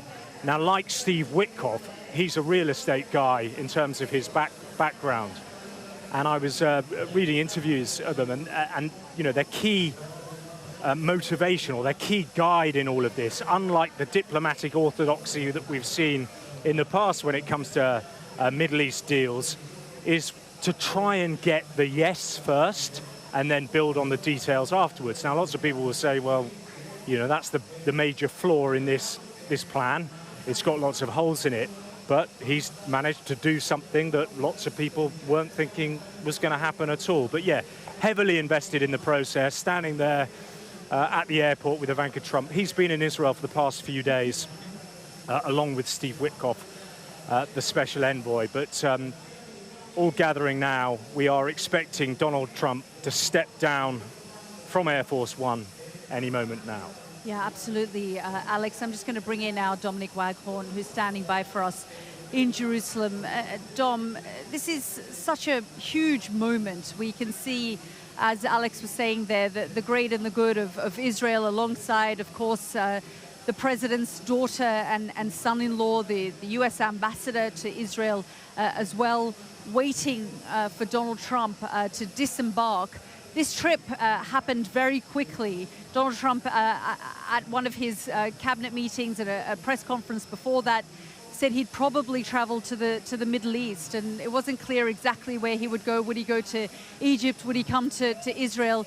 It all became very clear over the weekend. He wanted to come here. He had an invitation to speak at the Knesset, meet some of the hostages' families. I'm here in Hostages Square, and there was hope that he would come here. There were rumors that he might come here.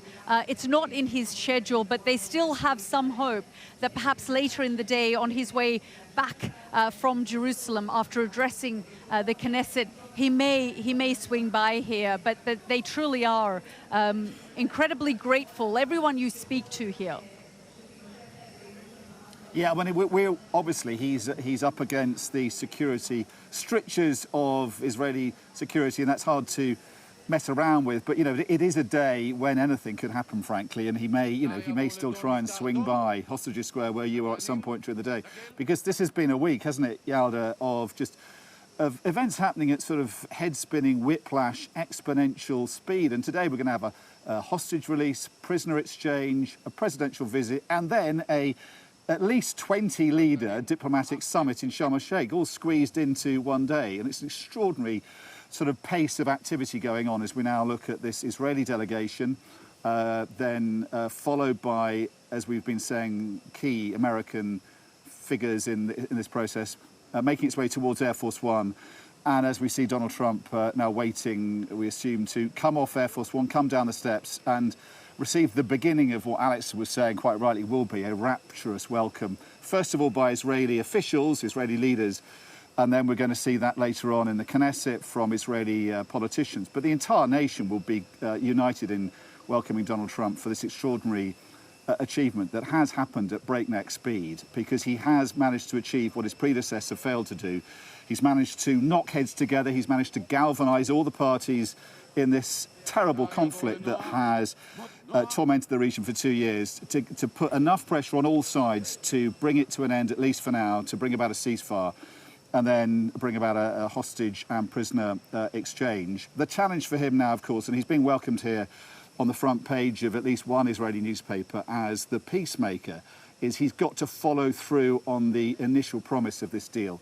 It is, for all the glory and all the credit he's going to take for it and all the hullabaloo around it, still just a ceasefire and prisoner and hostage exchange deal. But it has the promise, has the potential to be a deal that will finally end this war and then possibly lead to greater progress towards perhaps a broader peace for the region. So there is huge potential in this deal, and he's got to follow through on that. He's going to take a victory lap, obviously, through Israel. He's going to address the Knesset, and in that building he's going to meet relatives of some of the hostages. And it has to be said, you know, these hostages, some of them have been released by Hamas to the Red Cross. Some of them have now made it into Israel and are on their way to hospitals and medical treatment. But we think the majority have not yet left Gaza. And that's, I think, caused some surprise. I think people had thought the American president, the hope would have been he could have landed when the hostages were completely out. They're not out yet, but they are at least on their way to liberty and to the kind of medical treatment they will desperately need. And while that's happening, the Palestinian prisoners, almost 2,000 of them that the Israelis are preparing to release, have been put into buses, have been taken to off-air prison, or the others who are heading towards Gaza have been taken to positions where they will be handed over into Gaza. So it's, as I say, it's an extraordinary timetable of events today, and then it will culminate in this diplomatic summit in Sharm el-Sheikh, where it's hoped the American president will be able to continue the momentum with, as I say, at least 20 world leaders, try and turn this agreement into, there he is coming out of Air Force One, as I say, a man regarded as a peacemaker, the man who has achieved the liberation of the Israeli hostages, something I think many Israelis feared would never happen. Yeah, absolutely, Dom. That historic moment now with Donald Trump walking down the stairs of Air Force One, making his way out of the aircraft and being greeted there by Israeli officials, the Prime Minister Benjamin Netanyahu, the President Isaac Herzog, the First Lady Benjamin Netanyahu's wife is also there, and of course his son-in-law Jared Kushner, who's also been pivotal in this process, and his daughter Ivanka. You can see images there of President Trump being met by Israel's president. He will be getting a medal from the Israeli president a little later, the highest honor here, for brokering essentially this ceasefire and being the centerpiece of this. At Hostages Square, it's really Donald Trump who they have been looking to as someone who got this over the line for them, and they're here giving him a hero's welcome. They're watching these scenes on a large screen, and it's just been announced that President Trump has arrived, and he's meeting with Israeli officials. I can just hear now one of the speakers in the microphone thanking Donald Trump. There really is a sense here that it all in the end came down to him. And Dom, it's an extraordinary split screen that we're looking at as well. On the one hand, we're looking at the latest pictures of that Red Cross convoy that left Gaza and arrived into Israel with those 7 hostages in that convoy. And then, of course, images of Donald Trump meeting with Israeli officials after this ceasefire deal was brokered.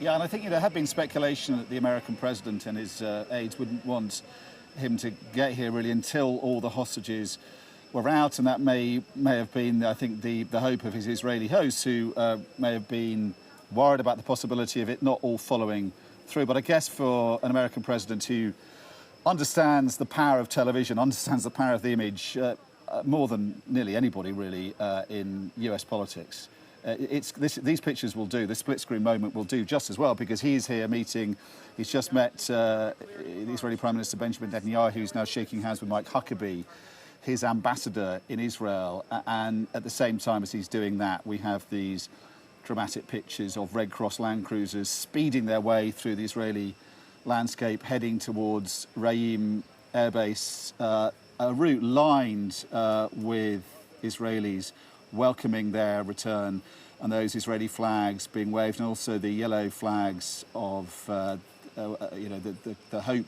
representing and symbolising the hope the Israelis have held in their hearts for 2 years that these hostages would finally be released and would be heading home.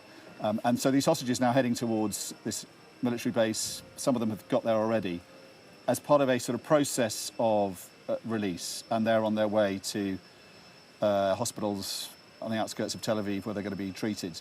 Donald Trump now shaking hands with his daughter Ivanka Trump and Jared Kushner, his son-in-law, who at the beginning of his second term in office had given the impression he didn't really want to be part of the politics of a second term. The first term had been pretty exhausting for him, had been a huge distraction from his many business pursuits. In the first months of his father-in-law's second term in office, he has focused on those business pursuits, but he was called back in to help with this diplomatic initiative. He's someone who in the first term in office had developed and fostered very close relations with a number of Arab leaders, particularly Mohammed bin Salman, the crown prince, de facto ruler of Saudi Arabia. And he's been able to leverage those relationships to support his father-in-law's peace plan alongside Steve Witkoff, who is to the right of him there. Now, he is obviously a former golfing buddy of Donald Trump's, a property real estate lawyer who was drafted in by Donald Trump because he was such a close and loyal confidant and lieutenant, but also because of his ability at forging deals in the real estate world. He's been mocked by many Western diplomats for his apparent incompetence and naivety dealing with the Russians. But with the Israelis, he's been very effective at forging a path towards progress. You know, at the beginning of his term in office as special envoy to the Middle East, he called the Israelis and he said, "I need to come and see you now." And they said, "Well, it's Shabbat, we can't meet you." And he said, "Don't give me this BS. I understand that, you know, you can meet me and we're going to meet now." And I think from that moment onwards, the Israelis knew they were dealing with a very different kind of diplomat who was going to talk to them bluntly on his own terms, and he was going to do so on the behalf of his boss, Donald Trump, who has dealt with the diplomacy in a very unorthodox way. And the fact that he's here now is in itself a breach with precedent, Yalda, of course, because I think previous American presidents who've made breakthroughs in the Middle East either wait for the protagonists to come to the White House and shake hands on the White House lawn, as we've seen Yitzhak Rabin and Yasser Arafat do in the past with Bill Clinton, or have at some point come out to Israel and taken credit in a speech, in a visit, you know, sometime later. But this is an American president who knows the power of the moment, who wants to take credit for this now, but also I think will believe, and his diplomats around him will believe, that there's a possibility here to build on the achievement of his first term in office, the Abraham Accords. And there's a jeopardy, of course, as well, that if progress and momentum is not maintained, those Abraham Accords are still in jeopardy. So he's here to take the credit, he's here to enjoy the moment, he's also here to try and force the diplomacy further along the road.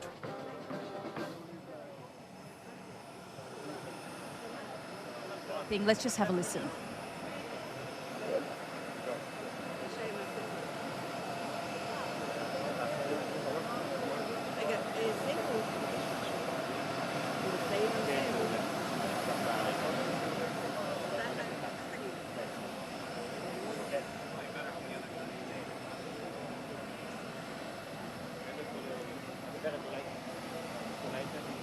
Guys, he's going to need to walk through here. You can see those live images of President Donald Trump. We were just listening to some of the conversation he's having with the Israeli leadership. You could see him there on the red carpet with the Israeli Prime Minister Benjamin Netanyahu, with the Israeli president and their spouses. The First Lady is there, and of course Benjamin Netanyahu's wife is there as well.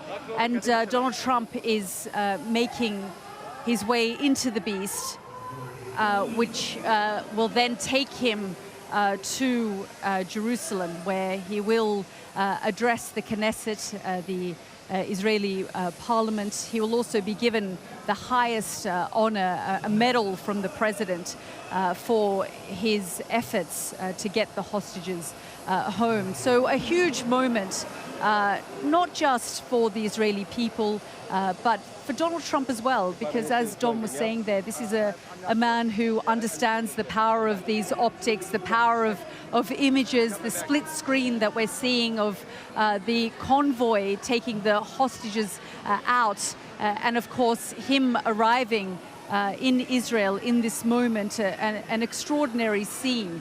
And of course, in the last couple of hours, we also got confirmation that Palestinian detainees were slated to leave prisons in Israel as well. So there's just a multitude of things happening, the level of activity today.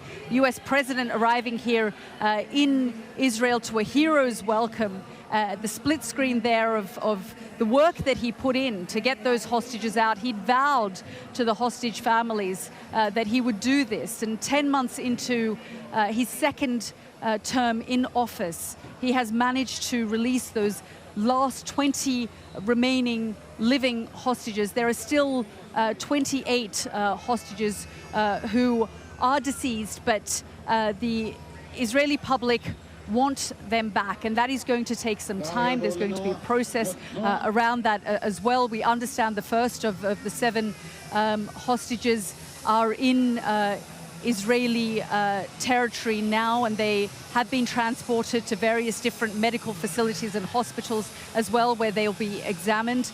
But there is a sense of jubilation here in Hostages Square with the arrival of Donald Trump, and of course the hostages being released as well. So a huge moment here in Hostages Square for the Israeli public. As we've been saying, this is a very small nation, and they've felt the pain of the events of the last 2 years as well. Let's go back to our Dominic Waghorn, who is monitoring events for us as well. And Dom, we're waiting for Donald Trump, of course, to leave the airport, and he'll be whisked to Jerusalem. It probably take roughly about 45 minutes or so, where he will then arrive at the Knesset, the parliament, to address the members of the Knesset there, and of course we don't know exactly what the makeup of his speech will be, but there's been much speculation that he will embrace Benjamin Netanyahu. But you know, at the same time, Dom, there's been a lot of tension in their relationship as well. Yeah, there has. I mean, they are now sitting in Cadillac One on the tarmac at Ben Gurion Airport, along with Donald Trump's special envoy, Steve Witkoff, Benjamin Netanyahu sitting with the American president, and they will head off fairly soon towards Jerusalem. And they're going to be going by car up Route 1 that's been closed off, we understand, ahead of the president's progress towards the city that Israelis call their eternal undivided capital, and then heading towards the Knesset, the Israeli parliament. They're a bit behind time. He was expected to land a bit earlier than this. They are due in the Knesset in 8 minutes. So I think even with Route 1 open for them and closed off to anyone else, it may take a bit longer than that. But yeah, it's about a 15-minute to half an hour ride up to Jerusalem, up in the hills here. And at the Knesset, before he addresses Knesset members, he is scheduled to meet with families of the kidnapped, in the words of the Israeli government, in the schedule they've handed out. Now, it's not entirely clear who those families are going to be, because, of course, the close relatives of the hostages who are being released and are on their way already out of Gaza and on their way north to hospitals around Tel Aviv and other parts of Israel. 3 medical centres are prepared to receive them. We expect the close relatives to be there already.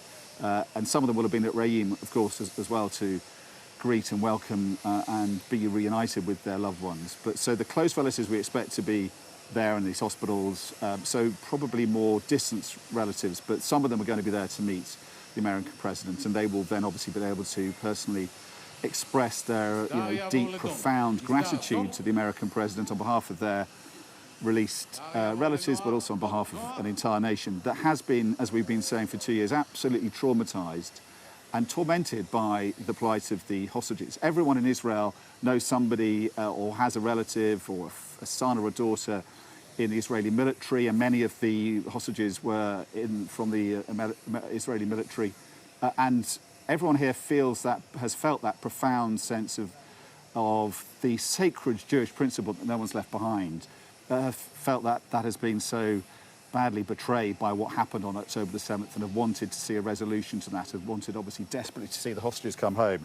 And that is now going to happen and is in the process of happening. So Cadillac One leaving Ben Gurion Airport, heading towards the Knesset, where the American president will meet these hostage relatives, and then he will be, as you say, addressing the Knesset. And the question then is what kind of speech he makes. Clearly he's going to take credit for this diplomatic breakthrough, quite justifiably, because he is the American president who has managed to put pressure on the Israeli Prime Minister to agree to a ceasefire deal and a hostage exchange that he has for months resisted, but also to get his allies across the region, the Turks, the Arabs, the Qataris, the Gulf Arabs, the Egyptians, to put pressure on Hamas to also acquiesce with a deal which requires them to hand over the last bargaining chips they had as this conflict had gone so seriously against them. They've been massively weakened in a military sense. The fear they always had was handing over the hostages would then allow Israel to go in and finish them off. They have assurances from their Arab allies, but also from the American president directly, that isn't going to happen. So that's one thing that they will hope to hear from the American president in the Knesset, that he's going to make sure that this is over, this war is over. And on the way, as he boarded Air Force One in Maryland, or the White House before he did so, he told reporters the war is over. This deal is ending the conflict. He's got to now prove that in his speech in the Knesset, but also as he meets world leaders in Sharm el-Sheikh. But also, I think there is, the speculation as to what kind of support he gives Benjamin Netanyahu in his speech. And I think we'll get the first sort of sense of what kind of deal he may have done with the Israeli Prime Minister. The Prime Minister's growing numbers of opponents and critics in Israeli society, and he's increasingly unpopular, or has been at least as this war has gone on. We'll have to see what this deal does for his popularity. But his critics say that, and fear that the American president will give him enormous support, and they fear that will give the Israeli Prime Minister the kind of moral support and the political support that he will need to then try and get re-elected in elections if they happen next year, or possibly even earlier if his far-right coalition partners in the government leave his government in protest at this deal, which now looks increasingly unlikely. But he is in enormous political jeopardy, the Israeli Prime Minister. So it will be crucial, I think, to get a sense for the first time in the President's speech to the Knesset as to what kind of support he's going to give the Israeli Prime Minister.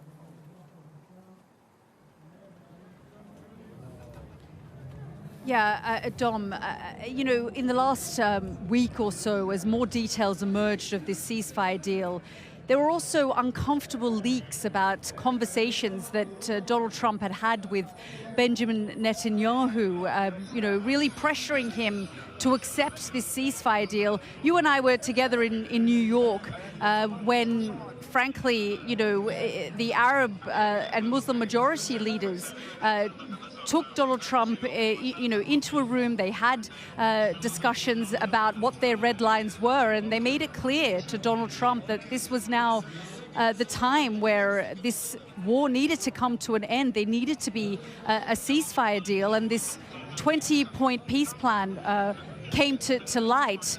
Then, we saw Benjamin Netanyahu emerge at the White House, and he accepted the deal. But there was great concern that perhaps Donald Trump would not be able to maintain that level of pressure. And of course, for now, we've seen over the course of the last few weeks the kind of pressure behind the scenes and in public that Donald Trump has put on Benjamin Netanyahu, whether it was getting him to call the Qatari Prime Minister, for example, and apologize for the Israeli strike on Qatari soil, or whether it was to do that press conference and say that I accept Donald Trump's deal and to stick with it.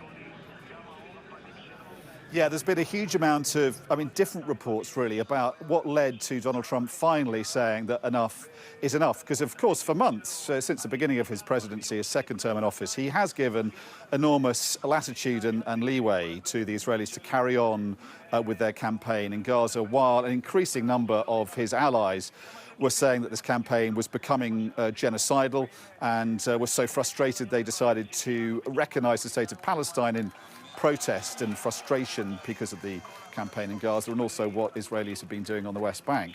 And, what led him to go from that to then finally saying to the Israelis, OK, this has got to stop, I think is, there are mixed reports. Some say that he said to the Israeli Prime Minister, yes, you can go into Gaza City. That's going to be your last throw of the dice. If you can't finish off Hamas there, then this has got to finish. It's too many people have died. This has gone on too long.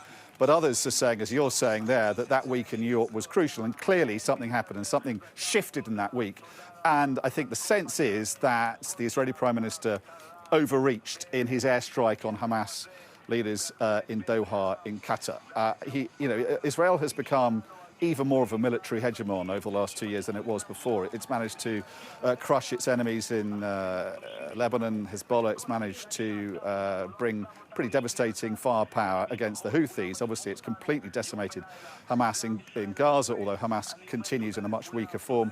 And it was able to bring, real punishing blows against Iran and its leadership, a campaign that America in the end joined as well. But in attacking Hamas figures in Doha, at a time when they were sitting down to discuss the very peace deal and ceasefire deal that American diplomats and Israeli diplomats and others, Egyptians and others, had been working on, that seems to have been too much for Donald Trump. And we think at that, the Arab partners of the US said, enough is enough. This has got to come to an end. And that added, I think, to the momentum on the American president to say to Netanyahu, you've got to agree to this deal. This has got to come to an end.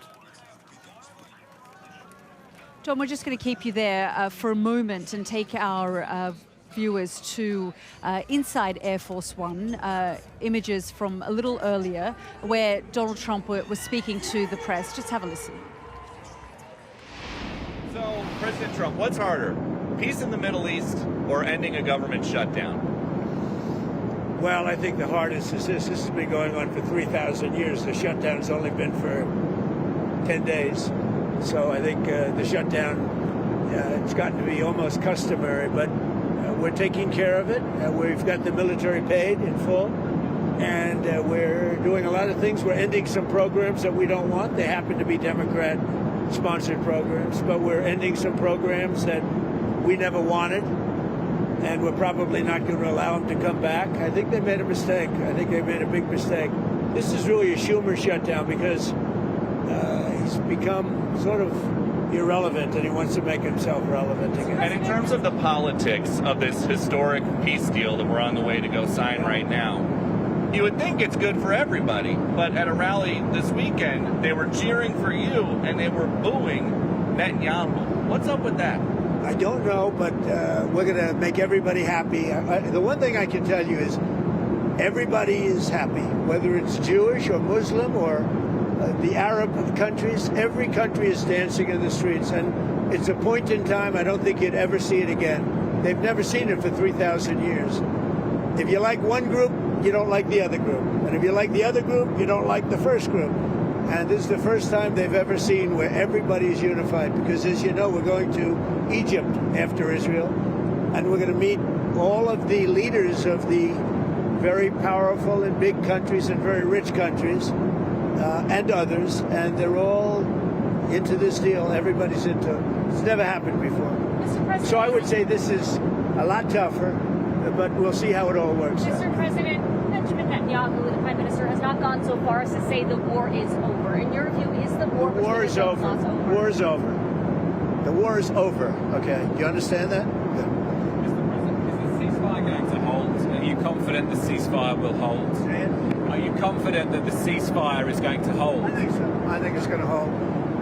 I think people are a lot of reasons why it's going to hold, but I think people are tired of it. It's been centuries, okay, not just recent. It's been centuries. I think people are tired of it. Yeah, the ceasefire is going to hold, and we're going to make sure it holds. Mr. President, what will Gaza look like a year from now? The International Stabilization Force, that's part of the strong force.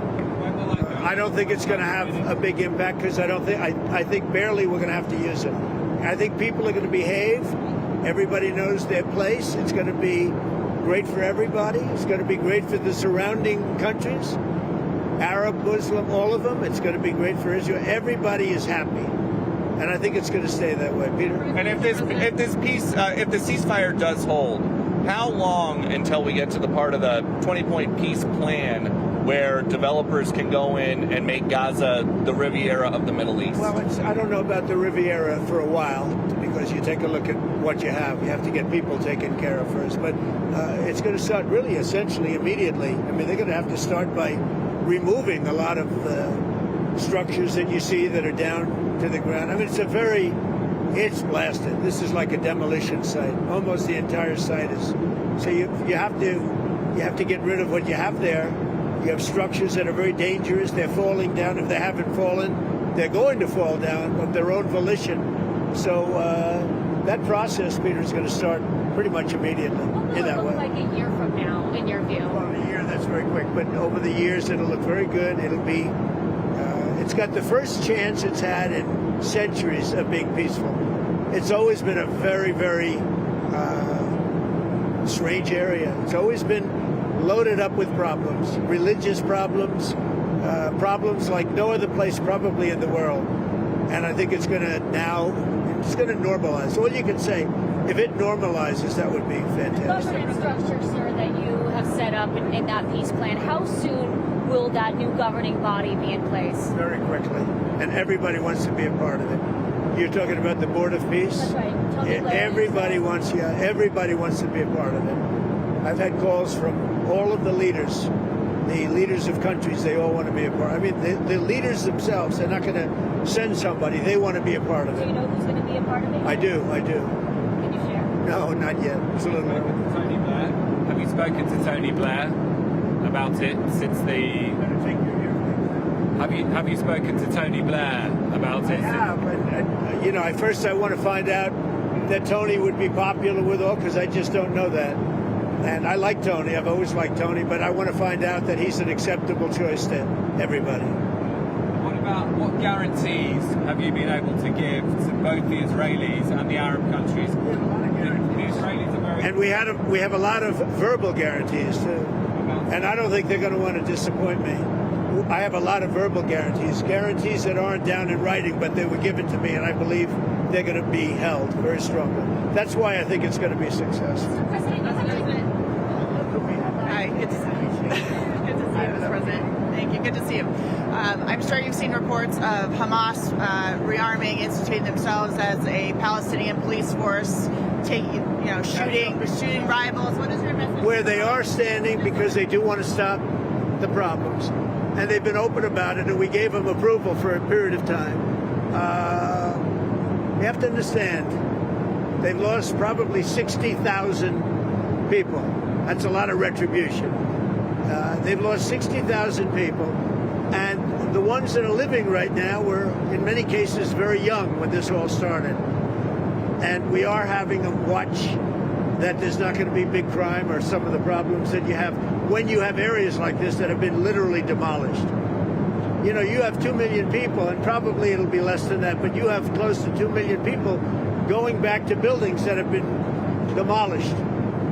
And a lot of bad things can happen. So we want it to be safe. I think it's going to be fine. Mr. President, who knows for sure, Katie? But I think it's going to be fine. Mr. President. Yes. Hi. What is the latest that you've heard about the hostages, when they will be released? Do you expect to meet with any of them? The hostages might be even a little early, but I don't want to say that. So they have the hostages. I understand all 20, and we may get them out a little bit early. Getting them was amazing, actually, because we were involved, and they were in places that you don't want to know about. Deep. Some of the top Biden administration folks who were there, like Antony Blinken, seem to want some credit for the peace deal. Blinken says it's good that President Trump adopted and built on the plan that the Biden administration developed. What do you think about that? Everybody knows it's a joke. Look, they did such a bad job. This should have never happened. This wouldn't have even happened. That was weak leadership, terrible. And the same thing with Russia, Ukraine. If just a decent president, not a great president like me, not a great president. If a decent president was in, you wouldn't have had the Russia-Ukraine. And this is, I would say, even more so. This was bad policy by Biden and by Obama.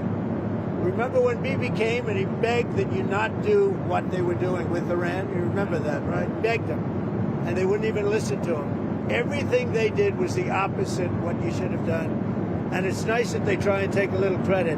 That was years ago, and the mistakes were made years ago, and it was both by Biden and Obama. And so what did you do so differently? Because I know a lot of it was behind the scenes. So what did you do so much differently than Joe Biden and to end the war? I resonated with the Arab leaders, the Muslim leaders, and the Jewish leaders. For whatever reason, you tell me why.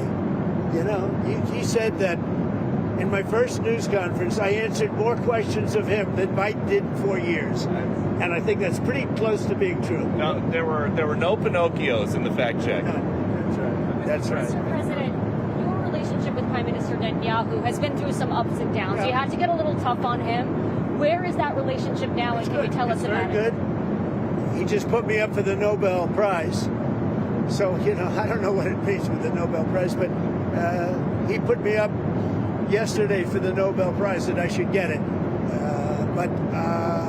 So, I mean, I think it's very good. Has he made commitments to you personally about moving forward to the next phase of peace? Look, let me tell you, he's a wartime president. He did a very good job. I had some disputes with him, and they were quickly settled. I can tell you that. But as far as I'm concerned, I think he's done a great job. I think he was the right person at this time. You know, look, it's been this way for centuries. You know, we're not talking about for 10 years, for 5. It's been this way for centuries. And he did a great job. And working with me, he was fantastic. Now, working with Biden, no good. They didn't get along, and they had the opposite, because Biden and Obama backed Iran. And just so when you talk about a thing like that, if you think they were backing Iran, when you back Iran, this wouldn't have worked. And had we not taken out the Iran nuclear facility and we made the same deal, it would have a really dark cloud over it, and you wouldn't have people dancing in the streets, Katie. You would have people saying, oh, my, you know, you're making a deal, but we have a guy over there with nuclear weapons all over the place. He's going to knock the hell out of us. If we didn't take out the Iran nuclear when we did, because in 2 months they would have had a nuclear weapon, this deal, even if it were done the exact same way, would have had a dark cloud over it.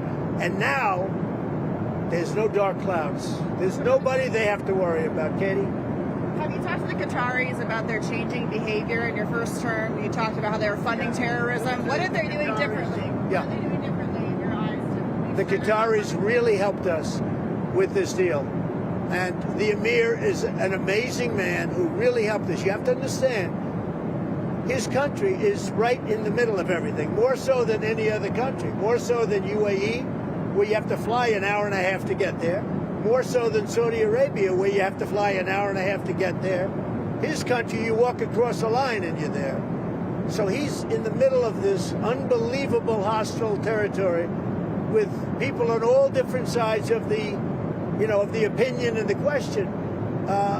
They were a tremendous help.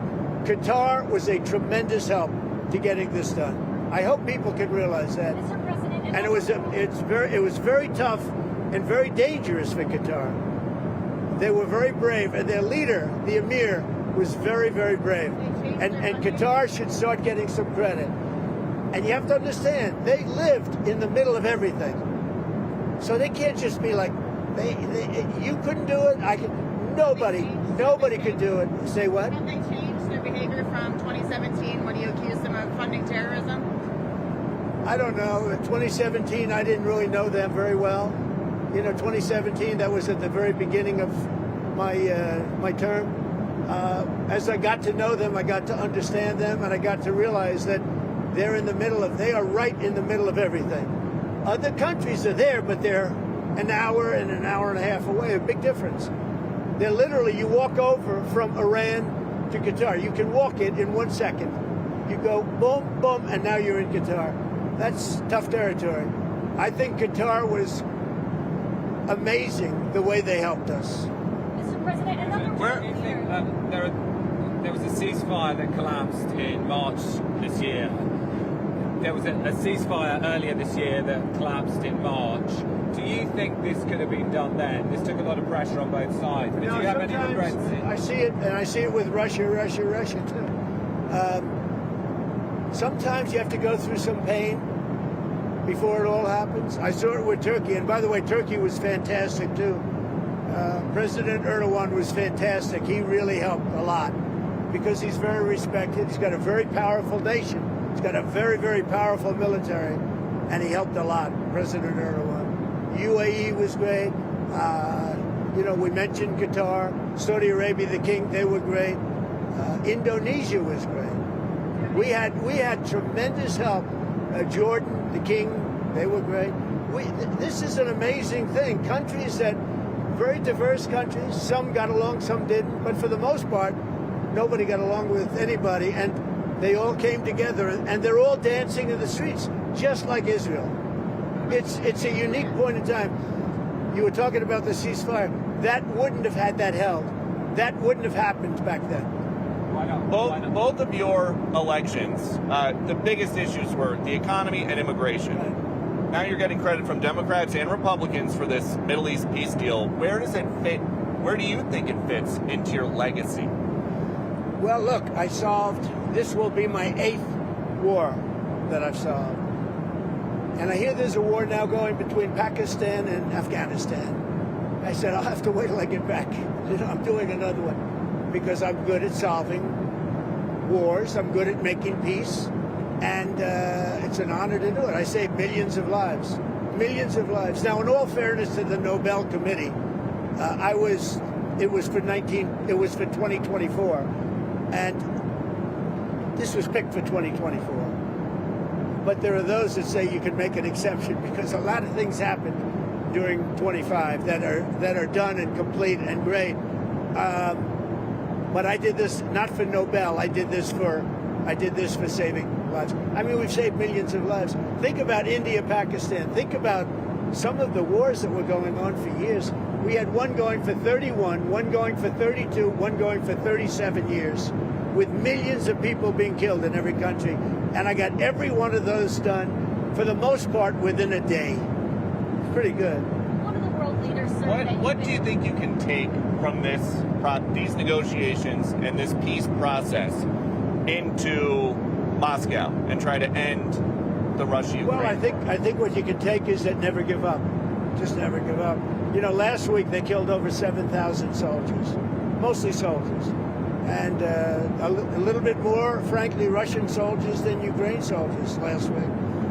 But think of it, every week they're losing from 5,000 to 7,000 soldiers. It's ridiculous. And I thought that would be one of my easier ones. I mean, when you settle something that's been going on for 31 and 32 years, that's, in theory, a lot harder than setting, something that's been going on for 3 years. But this is a war going on for 3 years, should have never started. Frankly, I give Ukraine credit for doing so well. I mean, they're good fighters. They're very good fighters. I really think that President Putin would look great if he got this settled. And I think he's going to settle it, but we're going to see. And if he doesn't, it's not going to be good for him. President Xi of China, you've been truthing about another world leader. You said not to worry about China, but he's been putting out some tough statements in regards to your tariffs, sir. Are you planning to speak with him? When's the last time you spoke? Well, he's putting out tough statements because we are taking in hundreds of millions of dollars, not only from China, from other countries. We've become a wealthy country again, and the tariffs have given us a diplomatic strength. They've given us negotiating strength. I settled a few of the wars just based on tariffs. I said, as an example, with India and with Pakistan, I said, if you guys want to fight a war and you have nuclear weapons, I'm going to put big tariffs on you both, like 100%, 150, and 200%. No, don't do that. I said, I'm putting tariffs. I had that thing settled in 24 hours. If I didn't have tariffs, you could have never settled that war. You knew that better than anybody. You said November 1st, more tariffs on China. Are you considering walking that back? Who are you with? Politico, Dasha Burns, sir. Oh, you're Dasha Politico. Politico's gone bad. They've been so wrong about everything. Politico has been so wrong about everything. Let's get somebody else to ask questions. Do you plan on meeting with Xi now when you go to Asia in a couple of weeks? Well, you saw the statement I put out that he had a bad day. Right. And I think we're going to be fine with China. Look, I have a great relationship with President Xi. He's a very tough man. He's a very smart man. He's a great leader for their country. He's a great leader.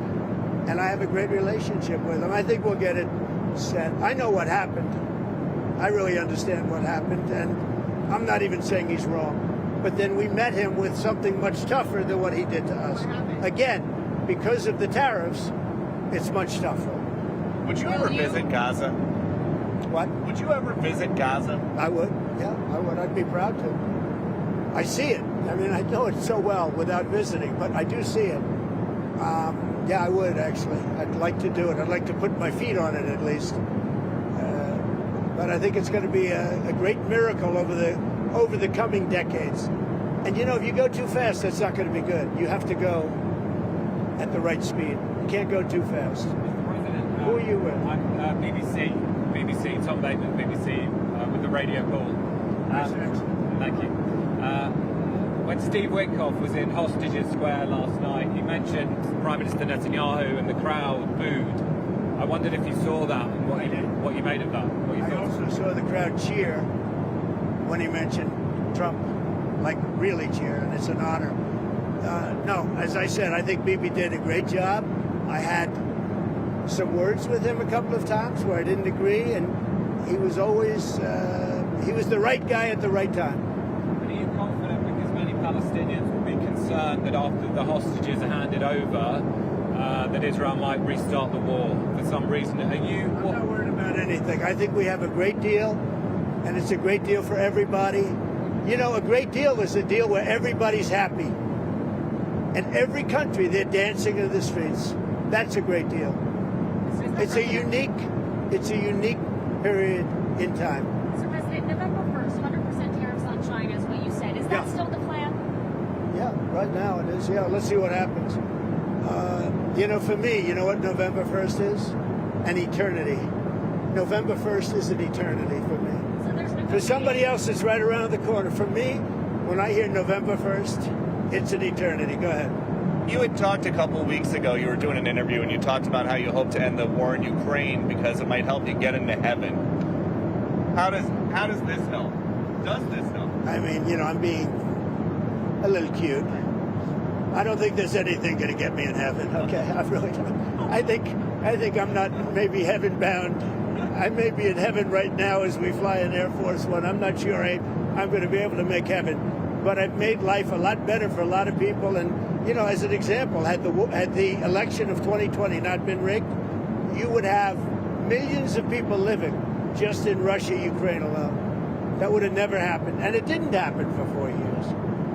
And I knew Putin very well. It was the apple of his eye. All the things I've said would have never happened. We had an incompetent administration. We had an incompetent president.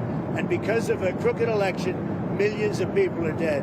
And by the way, the Israeli thing was much harder to get settled because of the past administration. Okay? Rest. Enjoy yourselves. Say hello to your boss. And I'll see you guys, right? Good. Before you go, can you tell us about your conversations with President Zelensky? Did you talk about... We had a very good conversation this morning and yesterday. And he basically would like to... As you know, we are not sending any weapons. We're sending them to NATO, and NATO is paying, which is a big difference between Biden and Trump. Because Biden gave them $350 billion, and we didn't. We gave them nothing, but we gave them respect. and some other things, frankly. So we talked about weapons, and the weapons are sent to NATO, and NATO then sends us a check. They pay for them in full, and they would need more weapons, and we're looking into doing that. We hope we're going to be able to provide them. You know, our country needs weapons too. We can't give so many weapons that we don't have weapons. You never know what's going to happen. Who knows what's going to happen? But NATO pays us 100% for the weapons, and then they send them into Ukraine. And we talked about the weapons they need, what kind of weapons. They need Patriots very badly. They'd like to have Tomahawks. That's a step up. They'd like to have Tomahawks. We talked about that. And so we'll see. Well, I don't know. I might have to speak to Russia, to be honest with you, about Tomahawks. Do they want to have Tomahawks going in their direction? I don't think so. I think I might speak to Russia about that, in all fairness. I told that to President Zelensky, because Tomahawks are a new step of aggression. But you understand that very well. Are you saying that you will speak to Putin first about Tomahawks? I might talk to him. I might say, look, if this war's not going to get settled, I'm going to send them Tomahawks. I may send that. The Tomahawk is an incredible weapon, a very offensive weapon. And honestly, Russia does not need that. They don't need that. Yeah, I may tell them that if the war is not settled, that we may very well do it. We may not, but we may do it. I think it's appropriate to bring up. Yeah, I want to see the war settled. Thank you very much. Tell them to be honest and not honest. Hey, sir, talk to Caroline. She'll vouch for you. Okay. Thank you. Thanks, President. Thank you. My first time on the plane. Thank you. Oh, really? Oh, yeah. What do you? He flies private. Yeah. You're listening there to President Donald Trump on board Air Force One as he was flying towards Israel. He gave that press conference answering the questions of reporters. He was asked whether the war is over, and he said, let me make it clear, the war is over. And then he looked at the reporter and said, do you understand that the war is over? He also thanked regional leaders, Arab leaders, in particular the Emir of Qatar, for their efforts. He said they too have suffered in this conflict, referring to the strike in Qatar. He talked about the importance of the role of countries like Qatar and Saudi Arabia, the Indonesians. He said, I've made many people happy, and he talked about the need to now rebuild and reconstruct Gaza, but he talked about the need to help the people there as well, and of course the issue of the hostages front and center for him. Joining me now is Nadav Tamir, Executive Director of J Street Israel, a former diplomat and political advisor to President Shimon Peres. Thank you so much, Nadav, for joining us here on the program. We're just listening there to President Trump talking to the press, praising regional leaders, talking about the importance of this moment of having the hostages released and of course bringing an end to the war. Just talk us through this moment for you. Well, first of all, for me to have Trump as my warm-up act, it's a first. But this is a very emotional day. I mean, you saw people here crying in a way that I've never seen. We're waiting for 2 years for this to happen. So many people worked very hard. I'm involved with the headquarters that helps the families, but also the people that were demonstrating here week after week. And eventually Trump heard us and he came to our rescue. So this is a huge day for us, but we're still waiting for the bodies, and for many families without having their loved ones, even though dead, they cannot close the circle. And that will still take many days, won't it? Even though the hostages, the living hostages, will be returned today, and we know that some of them are in Israel now and at various medical facilities, that they're at the Re'im base and then they'll be transferred to the medical facilities. But the idea of having them all back, it will still take a number of time. It will take time, and for some of them it will require a lot of engineering, because it's not clear, after what's, been through in Gaza with all the bombing. It will take time before they could find the remains. So it's going to be a very painful and cheerful process at the same time. The healing process will be long as well for this nation, because it feels like time stood still after October 7th. Israelis were stuck in October 7th. While the world was moving on, Israelis are in many ways still in October 7th. But today, bringing the live hostages back home really helps to start thinking about the day after. And we have to think about the day after, because we have to work very hard to make sure that this is sustainable. And this is not just another round, and how to make this process into a political diplomatic agreement. That is the point here, and I think that word sustainable is crucial in all of this, because for many months, for 2 years, the idea of a lasting ceasefire felt almost impossible, and getting the hostages home, and people here held hope. Many people hoped that the war in Gaza would end. And now when we look at the second and third phase, that feels like a mammoth task. It is, and for many Israelis it's very hard to understand, because we were so focused on the hostages, on the war, and people missed the huge opportunity that we have in front of us, the sense of urgency in the world. Starmer, Macron, doing things that they never did to make this happen, the two-state solution. They used to talk about this, but now they are acting. And the region that want to help us to create an alternative to Hamas and the other jihadists, if we only accept a Palestinian state, that's huge. And this opportunity was not there. So maybe the bright side of this tragedy is that we will move to something different. Nadav, all morning we've been hearing mothers speaking to their sons, to their children, for the first time in two years. It's been broadcast on the screen behind us, and the crowd has become incredibly emotional. We have one of those phone calls, so we're just going to listen into that. My Matan, my life, you wouldn't believe it. The war is over, you're coming home. You all are coming home. Gaza will be all right too. The war is over. You're my life. I love you. My love, my darling, you're all coming home. The war has ended. You're all coming home. My life, my love. That was a mother speaking to her son, saying, you're coming home. And this is what we continually hear. It is an incredibly emotional moment for so many of these mothers. It is.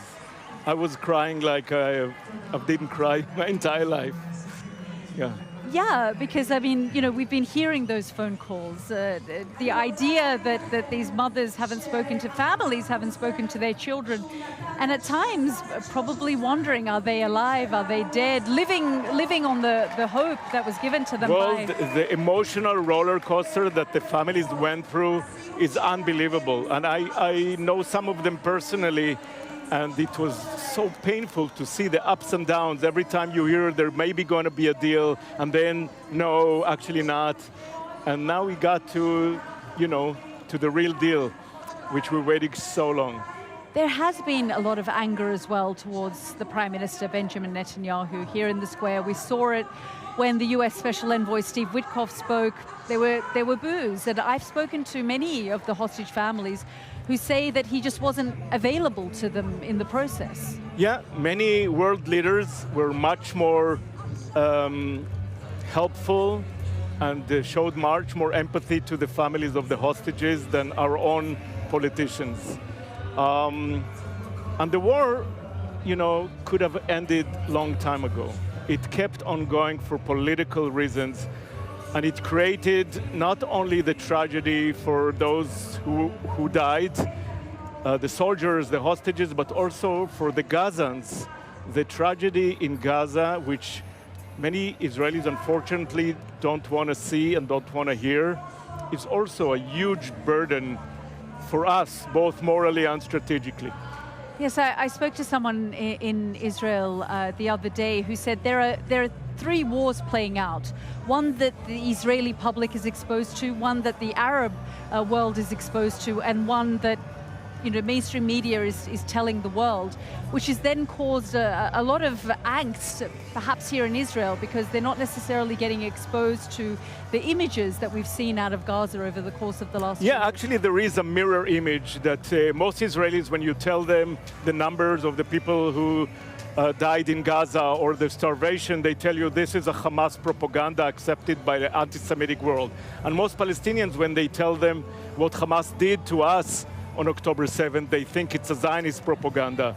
So we have to break that kind of barrier and bring us empathy, but we can't wait until Israelis and Palestinians will get there. And this is why this meeting in Egypt now is so crucial, because the world decided we're not waiting for the Israelis and Palestinians. We're starting to push it, ourselves, because we understand that what's happened in Gaza doesn't stay in Gaza. Nadav, I'm just going to show our audience these images of the convoy when it entered into Israel, full of those 7 hostages. Let's just have a look at those images, because the process has been long. Not only has it been 738 days inside the tunnels and being moved around at different points, but then, of course, in the last 24 hours, we heard that Hamas was gearing up, getting ready. The Red Cross went to meet and spoke to the hostages. And then, of course, they were handed into the custody of the Red Cross, who then handed them to the Israeli forces, who drove them out of Gaza and into the Reem base. But we've got those images of the first moments that they left Gaza and into Israel, which is, these are images we've also seen at different points in the last 2 years during other hostage negotiations. But even in those moments, the world knew that there were still other hostages who were kept there and they weren't coming out. Absolutely, and for the families, they never knew who is on the list and why they're on the list and why their loved ones are not, and it created so much pain and suffering. And now, when we know that everybody are coming back home, even though, as I said, some of the dead ones, it will be hard to find them, and it will require an international effort, but we cannot rest until they're back home. Yeah, and just in terms of the day after, just talk me through how you hope to see not just the future of Israelis, Palestinians, but this region. So I'm very much building on 2 things. One is that this kind of liberal awakening and the people that were demonstrating will turn into a political change in Israel. And the other is that the world will keep on pushing for a diplomatic agreement that will bring Israel into this regional coalition against the jihadists of all kinds. But that will require also a Palestinian state, demilitarized probably, but a Palestinian state. For me, that is the ultimate win. If we could actually turn this tragedy into a huge opportunity for the region, for both Israelis and Palestinians and everybody else. Do you think that momentum will continue, that Donald Trump will keep the pressure on Benjamin Netanyahu and, of course, on Hamas from the likes of the Qataris and the Turks? It's very hard to predict Trump, even though I'm in diplomacy for many years. His style of diplomacy is very different, so it's hard to predict, but I hope he will stay on it, because he needs it for his own prestige and also for the big deals that he wants to create in the Gulf. We're really grateful, Nadav, for your time. Thank you so much. Thank you for having me. For joining me. Thank you for being with us. Thank you so much. Well, let's speak to our next guest, Lindsay Addario, who has just completed a documentary called Love and War. She's a war photographer. Lindsay, we're really grateful for your time. Thank you so much for joining us. Just give me your reaction to what we're seeing unfold here. You know this country well, you know this region well. You've spent a lot of time working in Gaza and the West Bank. What do you feel this moment means for this region? I mean, this moment needs peace now. You know, it's been 2 years. We've been watching pain on both sides, extraordinary suffering. The hostages are finally coming home, and Palestinians can finally return to their homes and see what's left, which is, in many cases, nothing. But I think it's time to look towards peace. It's time to look towards letting journalists in for the first time. No international media has been allowed into Gaza. It's really a time to start rebuilding. Yeah, and Elizabeth, if I come to you, I mean, there is a lot of concern and skepticism that phase one may have been completed, but looking into the future, whether we can even get phase 2 and 3 off the ground. Yes, but I think a free press is essential to that process, and to allow international journalists into the area, and also really, I don't know, build towards making this a lasting peace. And this is where the international community is really fundamental. We need all the countries to step up and make sure that all phases of this process are completed.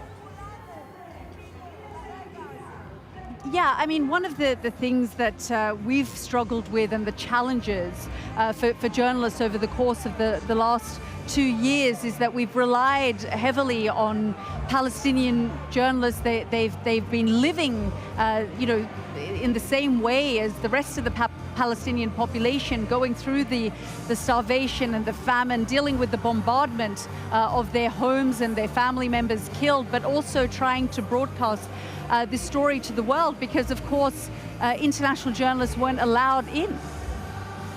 I mean, it is extraordinary, the work that Palestinian journalists have been doing. I have covered wars for 25 years, and I can go in and I'm covering it from a bit emotionally removed, only because it's not my family members who are being killed in front of me, and often covering the funerals of my loved ones and people I've grown up with, and then to go home and have nothing to eat and no way to transmit the photographs. I mean, their work has been unbelievable, and I think we all, the international community, everyone owes a great debt. We're indebted to their service. I think their public service. And I think now it is time to open Gaza, to allow people to go in, international media to go in and cover it, and also to give the local journalists a break, to let them just grieve and to feel they've just been working nonstop. And I think, the other aspect of that is that when you don't allow international media in, it's very easy to discredit local journalists and say, oh, they're just all Hamas. Well, that's not the case. And so I think that we really need to just open it up and allow international media in. Yeah, and Elizabeth, of course, you and Lindsay have worked on this documentary, Love and War. Just talk us through a little bit more about this documentary and what you were trying to achieve through it. Well, I've been a longtime fan of Lindsay's work as a conflict photographer, and I think that we all of our understanding, our shared understanding of conflict and these humanitarian crises of the past 20 years have been shaped by her photographs. But there is a price to that commitment to the truth, which is what you don't see on the front pages of the New York Times. Lindsay's also a mother of 2. She's a daughter, she's a sister, and a wife. And she was very brave to open up her home and her personal life to our cameras, to really paint, allow us an honest look at just the messy reality of doing the good work, but also being a mom. Yeah, I mean, juggling all of that and seeing the sorts of things that we've seen in war, the horrors of war, and no doubt, I mean, once Gaza opens up to international journalists, the horrors that the world will be exposed to. And like you say, Palestinian journalists have done their best to bring those images to the world, but certainly once international journalists get in, the world will be further exposed to the horrors of that war. That's correct. And it's time. And I think the film is a great example. It tells the story very much of the importance of journalism and the importance of bearing witness. Every frame Lindsay takes, she's putting herself in a position that is vulnerable and dangerous, but she does it so that we can be informed.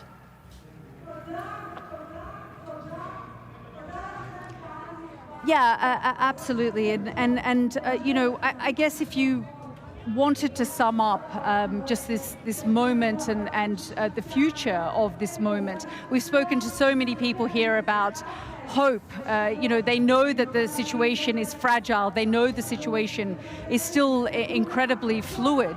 But if you were to help our audiences understand the human spirit and how people overcome conflict, war, the trauma of all of that, how would you sum it up? Look, I have covered war for so many years, and it never ceases to amaze me, the human spirit and the resilience and the hope that can prevail no matter the devastation. And I think it's human nature to survive. And I myself have been a hostage. I was only a week, but it was in Libya, and I had no idea if I would live or die for 6 straight days with guns to my head and mock executions and tied up and beaten up. And at the end of the day, the hostages are coming home. It's a very emotional time. We need to focus on the joy of their families and of the hostages and of Palestinians who have a reprieve from being bombed every single day. And I think this is a time where we need to be positive. We need to look to the future and talk about what the next steps are to making sure that this lasts. Elizabeth, Lindsay, we're so grateful to both of you for joining us here on the program. Thank you so much. Thank you. Let's take you to live pictures now of the Knesset, the Israeli parliament, where we're going to hear from President Donald Trump. Shortly, he will be addressing the Knesset. He received an invitation to address the Knesset in the last few days. He also received an invitation to come here to Hostages Square and meet with the families, but he's making his way to Jerusalem. He should be there in the next few minutes, where we expect him to give that address. Let's bring in our Dominic Waghorn, who's standing by. And Dominic, this is a big moment for this nation and, of course, for the Israeli people. We're going to be hearing from Donald Trump in the next few minutes. Yeah, and he was scheduled to meet with relatives of some of the released hostages before his address in the Knesset, the Israeli parliament. So we assume that's what he's doing currently, but he does seem to be, it looks like from these corridors around the main chamber of the Knesset and those saluting soldiers there, he does seem to be on his way, possibly about to walk down that red carpet. And in that speech, we will be looking closely, I think, for a number of things, particularly how much support is he going to give Israeli Prime Minister Benjamin Netanyahu, a man who is increasingly unpopular here, who is blamed by many people for prolonging this war and the agony of those hostages and leading to the deaths of thousands more Palestinians for reasons of his own political survival. That's the accusation, at least, levelled by many against the Israeli Prime Minister. And he's a man who will be looking for re-election and looking for his own political survival. And how much of a lifeline is he going to be thrown by the American president? How much was that part of the deal as they thrashed out progress towards delivering this ceasefire and hostage and prisoner exchange agreement? And I think also we'll be looking to see what he says about the future of Gaza. How does he turn this exchange agreement into something that will guarantee the end of this war and possibly lead to something else? A lot of people are hoping that, this is a rare moment where all the parties, all the countries in the region and beyond are really focused and galvanized by an American president who's fully engaged, and they hope that this could lead to greater momentum, to something even bigger, possibly a broader peace between Israelis and Palestinians. So those are some of the things we'll be looking for in this speech. He'll probably speak partly off the script, partly from the script, and partly off the cuff, as he often does. But we will look very closely to get a sense, I think, of what this means for Israeli politics and what it means for the region as well.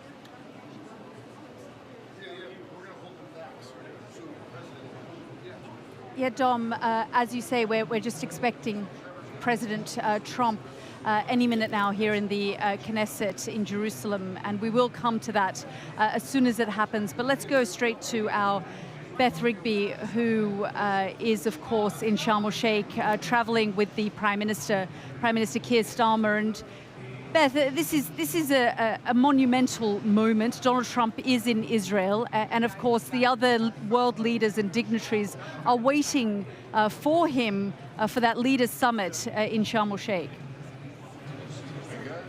Absolutely, Yalda. What a momentous day. And isn't it something that President Trump called round world leaders on Friday, told them he was coming to Sharm el-Sheikh on Monday, and they are gathering here today to witness the signing of this peace deal. President Macron of France has just landed.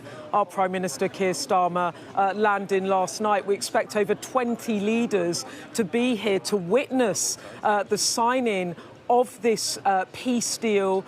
It will be presented by Donald Trump, flanked by Qatar, Turkey and Egypt, the four countries really so instrumental in doing this. But really, this is a moment for Donald Trump. And there was a diplomatic spat. I know it's on the sidelines, but yesterday back in the UK, when the Prime Minister's Education Secretary, Bridget Phillipson, talked about the US role in the deal, did not name-check Donald Trump in his personal role. She was rebuked publicly by the US ambassador to Israel, Mick Huckabee, saying that she was delusional, saying, you can thank Donald Trump. It should be said that Keir Starmer, every step of the way, has been mindful to acknowledge Donald Trump in the role. And this morning, interestingly, this is from the President's special envoy to the Middle East, Steve Witkoff. He tweeted this morning, I would like to acknowledge the vital role the UK has made in assisting and coordinating efforts that have led us to this historic day in Israel. In particular, I want to recognise the incredible input and tireless efforts of the National Security Advisor, Jonathan Powell. Now, Jonathan Powell travelled here with the Prime Minister. And I think, Yalda, the question really is and it was not clear from the US side, will there be a bit of space here to actually begin to talk about what Dominic was saying there, about phase 2 of this deal, about the reconstruction, about who governs Palestine, who should sit on that board beyond the person chairing it, Donald Trump, and of course Tony Blair has been named as well. And I think what European leaders are doing is come in here to try and show willing, to show that they are keen to make the effort. Germany is talking about trying to have a summit with Egypt later in the week about the reconstruction of Gaza. As for the Prime Minister, he's tweeted out this morning, today is the first crucial phase in ending the war in the Middle East. Now we must deliver lasting peace and secure future for the whole region. The UK is providing additional humanitarian aid for civilians in Gaza, and we will lead efforts to accelerate its reconstruction. But really, Yalda, it's about one man today, Donald Trump, landing, as you said, in Jerusalem, about to address the Israelis there, and then he's flying here for the signing of that deal, a truly momentous day. The bigger question is, how does the momentum be kept? How does Donald Trump keep the focus? And that's what I'm picking up. Some of the Arab countries are worried about that. How do they take it forward from here? Because really, the difficult work is only just beginning. Yeah, absolutely. I mean, I said earlier that it felt like the first phase was an uphill battle, something that the Americans, alongside other Arab leaders and negotiators, have worked on for 2 years at different twists and turns and phases, trying to get the hostages out. But of course, now phase 2 and 3 of this, it does feel like an even bigger task. And in many ways, you know, Keir Starmer works very closely and well with Donald Trump. So, as you say, the idea of being there is this willingness that they're willing to help navigate these next sort of moments of Donald Trump's 20-point peace plan. Absolutely. And look, I think that this moment, and Donald Trump coming over in the way he has, there is an acknowledgement from all countries about the pivotal role that Donald Trump has personally taken in this. And we have been talking for months, haven't we, be it at the NATO summit, be it at Czech's summit earlier this month, be it at the G7, about Donald Trump being the key to unlock Netanyahu, being the key to try and force Israel to come back to the table, and then the work of Egypt, Turkey, Qatar in trying to bring Hamas around. And we end at this point, this massive moment in which those 20 living hostages are released, 28 hostages who've lost their lives, hoping their families that their bodies will be returned, and then that prisoner exchange. And this, the first step on what will be a huge journey trying to make this a lasting and enduring peace. Someone said Trump might have stopped the war, but he has yet to deliver the peace. And I think that's what all of these leaders are coming here to do, to show that they want to help make this a sustained and lasting peace. But the complexities of it, Yalda, what does the peacekeeping force look like? Will Israel have no incursions into Gaza's land? What does the Palestinian authorities look like in terms of this technocratic body governing Gaza? How does the reconstruction effort work when 92% of Gazans have been displaced and the Strip is really a wasteland? It is going to take years. It's going to be extremely complicated. And I think part of the international community, what they really want to do is keep Donald Trump focused, to keep him focused on that the 19 points of that 20-part plan. So it's a long road ahead, but let's not forget what a momentous day this is. 2 years of war, and finally it seems that it is coming to an end. Yeah, absolutely, Beth. Thank you so much. We can see those live shots there of President Donald Trump. He's arrived at the Knesset. Let's just have a listen.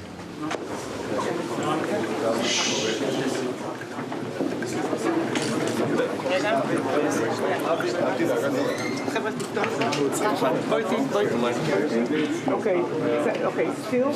Video.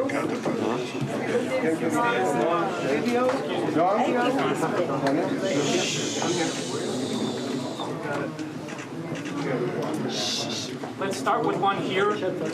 Let's look here first. Now this one. Then here. This one, Avi. And please here. Let's try again.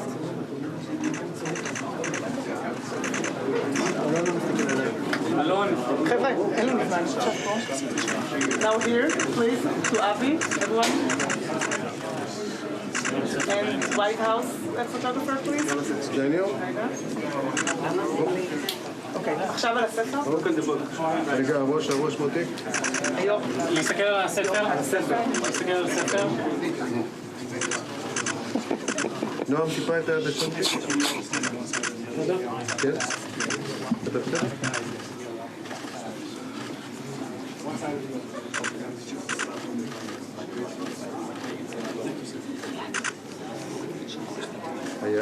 היד.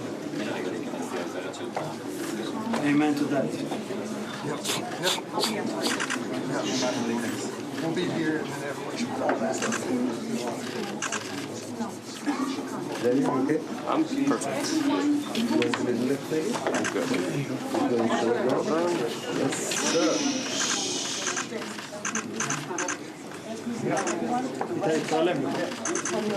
Amen to that, Mr. President. Thank you. Don't fall ידי, don't fall ידי. Come on.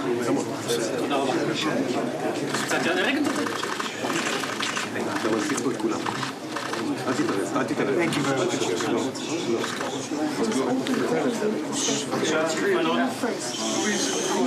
Move this way. I everyone move.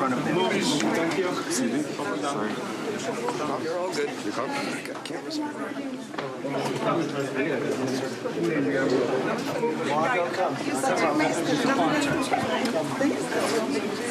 Let the first lady. Daniel. White House counsel.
You're looking there at images of President Donald Trump at the Knesset. He's about to give an address, but he just signed a book there, and he wrote, "This is a great honor, a great and beautiful day, a new beginning." So just in that book that you saw him sign, he wrote, "This is a great honor, a great and beautiful day, a new beginning." An extraordinary moment and day here, because of course, whilst we're seeing these images of President Trump being welcomed at the Knesset, you can see Prime Minister Benjamin Netanyahu standing beside him. We are also getting news that the 13 Israeli hostages have been transferred from Hamas armed wing to the Red Cross. They're now in the custody of the Red Cross in the second release today. That's according to officials involved in the operation. So we saw earlier this morning 7 hostages being released. They are now in Israel. And just in the last few minutes, we received news that 13 Israeli hostages have been transferred from Hamas to the Red Cross. That completes the transfer of all 20 living hostages. And of course, as part of this deal, there were a total of 48 Israeli hostages being held in Gaza, 20 of them living, 28 of them believed to have died, yet Israel has been adamant that they want closure, they want those bodies transferred back to Israel. Hamas has said that will take a number of days, but what we do understand now is that transfer of hostages has now been complete after 13 Israeli hostages were transferred from Hamas to the Red Cross in the second release today. We don't yet know exactly where they are in Gaza. They're being moved to the Israeli-controlled territory of Gaza, where they'll be handed over to the Israeli Special Forces, who'll then take them to the Reem air base on the border. And then, of course, they will be able to meet with their families. Those thought to be in bad condition will be transferred to other medical facilities. Let's bring in our Dominic Waghorn, who's on standby, watching these images of the Knesset with me. And Dom, we just saw the note there that President Trump wrote. He wrote, "This is a great honor, a great and beautiful day, a new beginning." Yeah, and that's those last 3 words are what he has now to follow up on and follow through on, because he's now waded into Middle Eastern politics. It's been a minefield for every American president before him. He has pulled off an enormous achievement in securing the ceasefire deal and this prisoner and hostage exchange deal, but he is promising that this is just the beginning, and what will follow will be an agreement that he hopes to sign in Sharm el-Sheikh in Egypt, with many other world leaders witnessing it. That will secure the end of this terrible war, this 2-year war that began on October the 7th with the abduction of 250 Israeli hostages, the death, the murder of more than 1,000 other Israelis, and has led to the deaths of more than 60,000 Palestinians. He says that the war is over. On the way here before, he boarded Air Force One, and on Air Force One as well, he said the war's over. You understand that? He said, you know that. The war is now over. And he's promised that the ceasefire will hold. But for it to actually hold, he's now got to make clear how he's going to, with his allies and with his partners, secure peace in Gaza. The deal includes plans for an international security force in Gaza. We need to know what the details are of that and how soon it can go in, because time is of the essence. And then what kind of interim authority can be put in place to run Gaza and save it from a chaotic vacuum that Hamas possibly could then go back in to occupy. So a lot to listen to now in the speech in the Israeli parliament. Yeah, absolutely. And not just the speech, Dom, but of course he'll also be given the highest honor in this country. He'll be given that medal by the president. Yes, he's been given, as you say, an honor that's been given to very few others. And that, I think, is emblematic, symbolic of what the entire nation of Israel feels for this American president. You know, this ordeal, this 2-year war, has traumatized Israelis most of all because of the abduction of those hostages. It was a huge shock, the failure that led to their abduction on October the 7th, and their continuing nightmare in the tunnels of Gaza has literally tormented a whole nation. So, you know, he is going to receive that honor on behalf, or it will be given to him, bestowed on him on behalf of an entire nation by the Israeli leadership here. And then we'll listen closely as to what he says in this speech.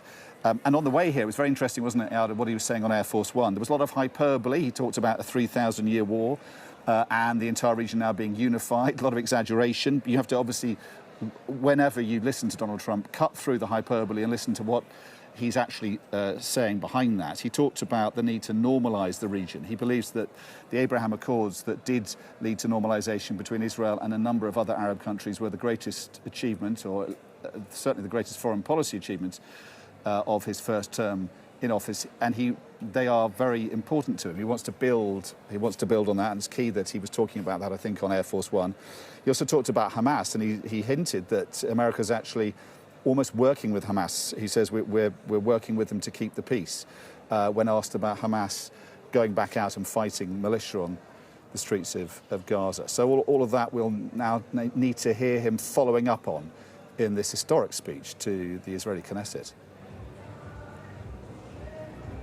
Yeah, absolutely, Dom. I'm just going to keep you there for a moment and go to Sharm el-Sheikh, bring in our Mark Stone for his analysis of this moment. And Mark, you're in Sharm el-Sheikh, and that's where Donald Trump will be in the next few hours as well. I mean, there's so much packed into this trip. It is a historic moment, but he's doing this sort of very quick trip here to Israel where, as Dom was saying, he'll address the Knesset and then be whisked away back to the airport where he will make his way to your direction.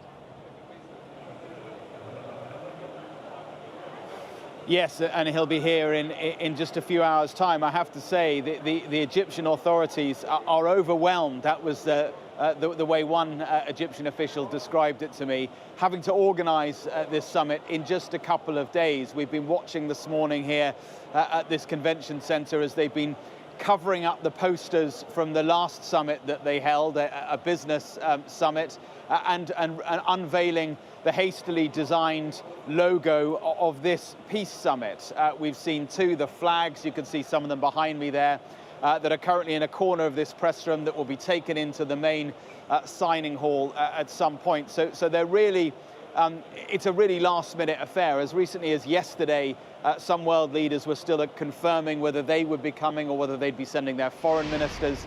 We know that the British Prime Minister Keir Starmer, he arrived last night. The French President Emmanuel Macron will be here. The Italian Prime Minister, at least 20 world leaders coming themselves, and others represented by their foreign ministers. I think the focus, to be honest, Yalda, is twofold. Yes, it will be an attempt by Donald Trump to frame this as his peace deal, his success, and there will be, I think, a lot of world leaders wanting to make the point that this couldn't have happened without him, without his style, without his form of diplomacy, his style of leadership.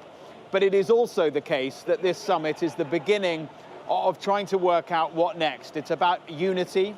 It's about the Arab world working with Europe, working with America and beyond to try and form a clear path that will need to lead to stage 2 and 3 of this, because no one should get ahead of themselves. What we're seeing unfolding today was extremely hard to bring about, but it was in a sense easier than what comes next. And I think that's what they will begin to discuss today. Who governs Gaza? How long will this technocratic government be in place? What about peacekeepers on the ground? It is really important that the Palestinian president, Mahmoud Abbas, will be here today. His helicopter took off from Ramallah, and Jordanian helicopters flew to Ramallah to pick him up from the West Bank, fly him to Amman in Jordan, from where he will be flown down here to be part of this conversation. I think that's really important. As recently as yesterday morning, he wasn't confirmed to be attending. So a very, very important day this afternoon, the beginning of kind of the what next for Gaza and for the region. Yeah, absolutely, Mark. I mean, we're seeing this extraordinary split screen all morning of hostages being released. President Trump arriving here to Israel. Earlier, we heard him on Air Force One. He said that the war is over, and he repeated himself over and over again. He went on to thank Arab leaders and partners. He also thanked Indonesia. He said without the sort of partnership and crucial work of all of these states, this wouldn't have gotten over the line. And, you know, in the last few days, I've been speaking to a Hamas official as well. We interviewed him on Sky News, and he said that Hamas was frankly not ready to disarm yet, he said. When it came to governing, he said that we would give power to another authority and another power and body. But when it came to disarming, it's not something that they were prepared to do yet. And all of these things are still up for negotiation. Donald Trump has said that Hamas will comply with the plan to disarm. So he is staying firm when it comes to some of these points in this 20-point plan. Yes, I think that there is a sense, certainly that I'm getting, that although Hamas is saying things like we're not going to disarm and we do not want Tony Blair, for example, to be part of any of this process, I think the consensus among those who have driven us to this stage, to phase one of this plan, is to ignore that and see that as just noise at the moment. And the focus is to get today done, get what has been agreed out of the way, and then deal with potential challenges and problems that may come down the line. But what's really clear to me, and I'm struck actually that Donald Trump is focusing on this as well, is that this isn't just all about one man or the American administration getting us over the line. Donald Trump is kind of going out of his way to point out that, for example, the Qataris have played a central role in this, other Gulf Arab countries, the Turks as well. President Erdogan of Turkey has played he's been kind of a latecomer to the process, but has been really important in getting this over the line. So this has been a team effort for sure by many, many different organizations. And it's interesting too to note that this morning, Steve Witkoff kind of went out of his way to post on X the important role that he sees the British government having played. He posted this morning, "I'd like to acknowledge the vital role of the United Kingdom in assisting and coordinating efforts that have led us to this historic day in Israel. In particular, I want to recognize the incredible input and tireless efforts of National Security Advisor Jonathan Powell." I think that's quite interesting. It comes a day after Mike Huckabee, the US ambassador to Israel, suggested that Britain had not been playing a very vital role and that the British government was delusional to suggest that it had. Well, from sources I've spoken to, it is very clear that behind the scenes, the British government has played an important role. Jonathan Powell in particular. Remember, his relationship with Tony Blair is very close. Tony Blair is operating in a private capacity, not part of the British government, in his role in the day after for Gaza. But Powell and Blair are very close. They work very closely on the Northern Ireland peace process. And I know from sources that Steve Witkoff values the counsel of the British government and of Jonathan Powell in trying to get this over the line. So what we're seeing is businessmen, real estate guys, Steve Witkoff, Jared Kushner, working alongside the traditional diplomats, people like Jonathan Powell and Tony Blair, and many more in the region as well, with whom Blair and Powell have good connections in order to get this deal to the stage that it's at now. Mark, thank you so much for all of your analysis and reporting there from Sharm el-Sheikh. We'll come back to you in a moment, but we're looking at live pictures of the Knesset where we're expecting President Donald Trump to speak in the next few minutes. Let's bring in Lord Peter Ricketts, Britain's first national security advisor between 2010 and 2012 and former permanent Undersecretary of the Foreign and Commonwealth Office. Lord Ricketts, thanks so much for joining us here on the program. My colleague Mark there was just talking about the fact that the US administration, after what Mike Huckabee, the US ambassador to Israel, said, have come out and said actually Jonathan Powell and the British government have worked very closely behind the scenes to make this happen. And it isn't just in this phase of this ceasefire. Over the course of the last 2 years, we've seen British prime ministers and governments work to try and stabilize the situation in the Middle East. Yes, that's right. This is not just the Americans. It's taken Donald Trump's rare combination of energy and impatience and power to get this hostage release deal over the line. But as you say, this is just the start, and there is now a vital need to move very quickly to move to the second phase. The second phase starts today, and it's therefore symbolically very important that leaders are meeting later today. All our experience of the end of conflicts is that there's a narrow window after a ceasefire. There's euphoria, there's joy, there's celebration, of course, as there rightly is in Israel today, but very quickly the underlying tensions and pressures come to the surface. We've already seen today armed Hamas security personnel on the streets of Gaza. And so unless the international community can move really quickly to get some sort of international presence on the ground in Gaza and work on reconstruction, on the next stage of humanitarian aid, getting the sort of aid in that people need to survive the winter, then this could unravel very quickly on the ground in Gaza. So yes, it's a vital day of celebration. The British government and others have been very involved in thinking about what happens after the conflict, and all that work needs to be put into operation starting right now. Yeah, absolutely. Lord Ricketts, we're just showing our viewers these images of Khan Yunis, where we can see Hamas fighters just surrounding that Red Cross convoy. We understand that the 13 remaining hostages have been handed over to the Red Cross by Hamas. We saw this process take place a little earlier this morning as well, where 7 hostages were handed over from Hamas to the Red Cross. The Red Cross then took them to Israeli forces, and we know that 7 of those hostages are now in Israel, and 13 remained. We understand now those 13 have been handed over to the Red Cross, and you can see those images of Khan Yunis, where we can see both Palestinian people as well as Hamas just standing by that Red Cross convoy, the motorcade, as it makes its way out of the area with those 13 hostages driving towards Israeli-controlled territory in Gaza to hand those 13 hostages over to the Israeli forces, where they'll be taken to the Re'im base, and there they'll be met by family members, and they'll undergo a number of medical treatment for both physical and mental trauma, and those who are believed to be in critical condition will be taken immediately to hospitals in Israel. But Lord Ricketts, I mean, this is quite an extraordinary moment when we think about even the split screen on our screens here.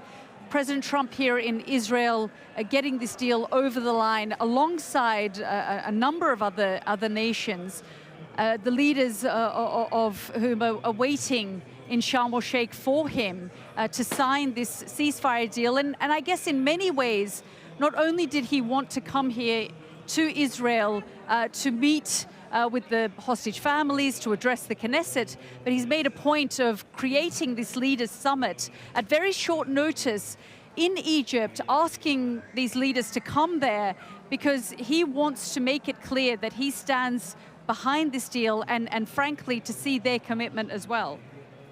Yes, and I think that that is encouraging, because it's one thing for Donald Trump to say it's the end of the war, and of course that's the aim and the aspiration and the hope of everybody on this extraordinary day, which even a month or two I think didn't look possible, that all the live hostages would be released in a deal on a single day. But there's also, of course, the Palestinian prisoners to be released. There's the humanitarian aid now beginning to flow into Gaza, desperately needed there. But this is all now dependent on being able to stabilize the situation. And the fact that Donald Trump has seen that and is now going to Sharm el-Sheikh after his speech to talk to world leaders to keep that moving is very encouraging. because frankly, Donald Trump is known for having a pretty short attention span, and there is clearly a risk that once the hostages are released, he feels the job is done, he turns to other things, and the momentum goes out of this process. And it's really vital that doesn't happen. So the fact that Donald Trump is taking an active interest in this, that he's proposing to chair this board of peace that will oversee a Palestinian technocratic authority, that is all very encouraging. But we do need now real answers to the questions of who is going to provide security in Gaza. It mustn't be left to Hamas, but disarming Hamas is going to be an extremely difficult thing to do. It will need the presence of international forces, I guess from Muslim countries, but no doubt with help from Britain and others, but also then to tackle the recovery effort and the humanitarian needs and think about the longer-term future. So that all starts in Sharm el-Sheikh this afternoon. Nothing of that detracts from this extraordinary moment for Israel, for all the hostage families, for, of course, the hostages, the Palestinian families, as well as those who will be released today. This is rightly a day of joy, but it must now lead on to the hard work of diplomacy, which gets underway in Sharm el-Sheikh this afternoon, and it's very welcome that Trump has put the two things together on the same day.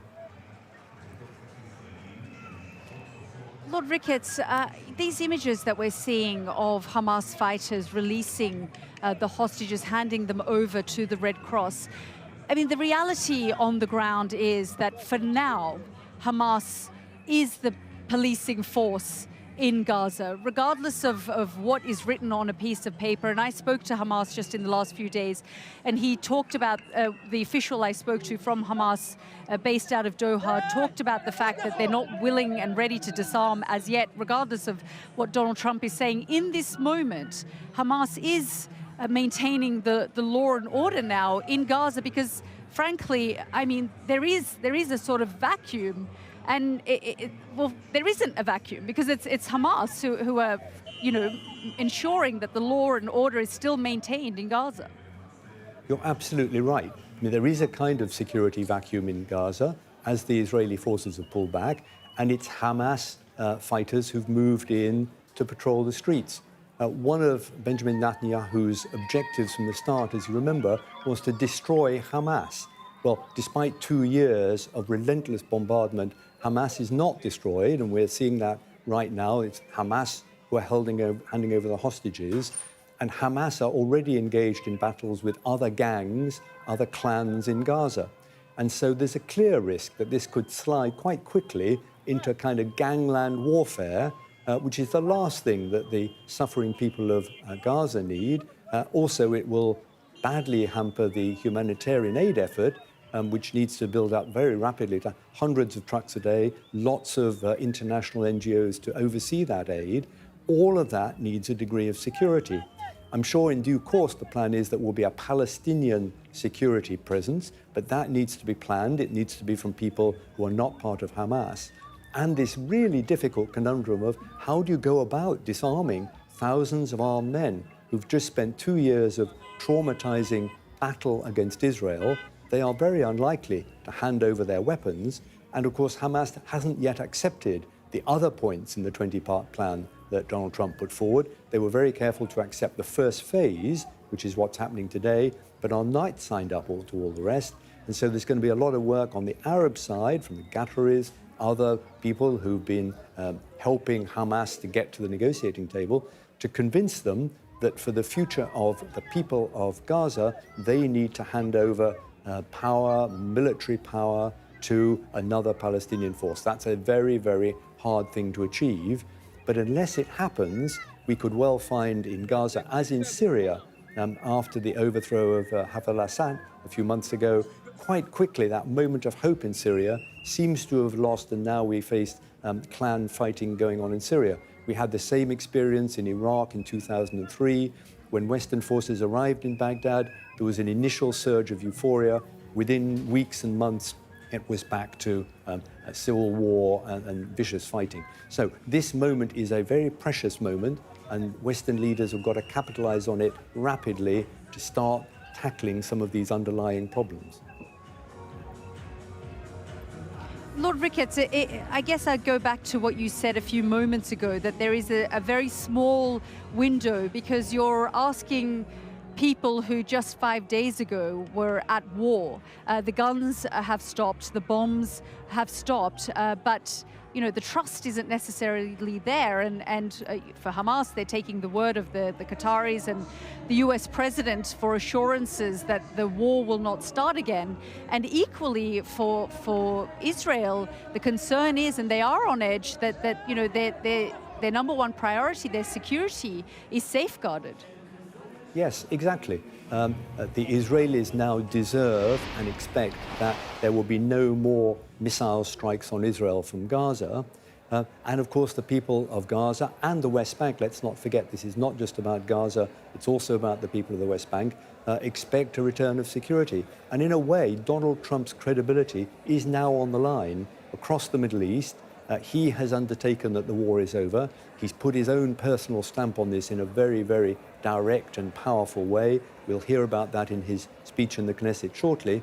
But now it's a question of delivering that and not disappointing people by seeing that actually the war isn't over, at least if you're a Gazan, and it turns into some sort of civil strife between gangs. And that's a huge issue now for the whole international community. It's all tied up with the issue of reconstruction, of course, because we've got to get the materials in there for the winter, which is coming on fast now, to people to build temporary shelters, to get water and electricity and sewage running in the Gaza Strip. And if we're going to have the billions and billions of dollars of reconstruction aid from Gulf countries, they are going to want some kind of commitment to Palestinian self-determination at the end of this process.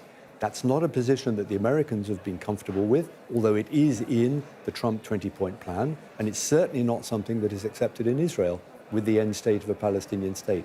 So that has in a way been put off to another stage, but it can't be put off very long now, and all those issues have got to be tackled.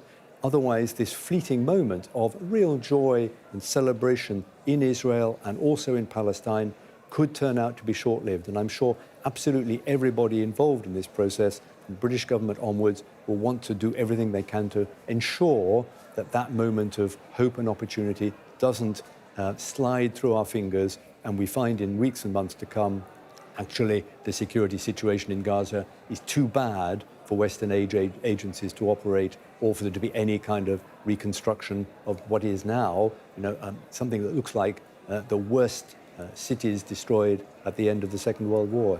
Absolutely unimaginable destruction, which now has to be tackled by a consortium of international countries working together. Lord Ricketts, we're really grateful for all of your thoughts there and for your time. Thank you so much for joining us.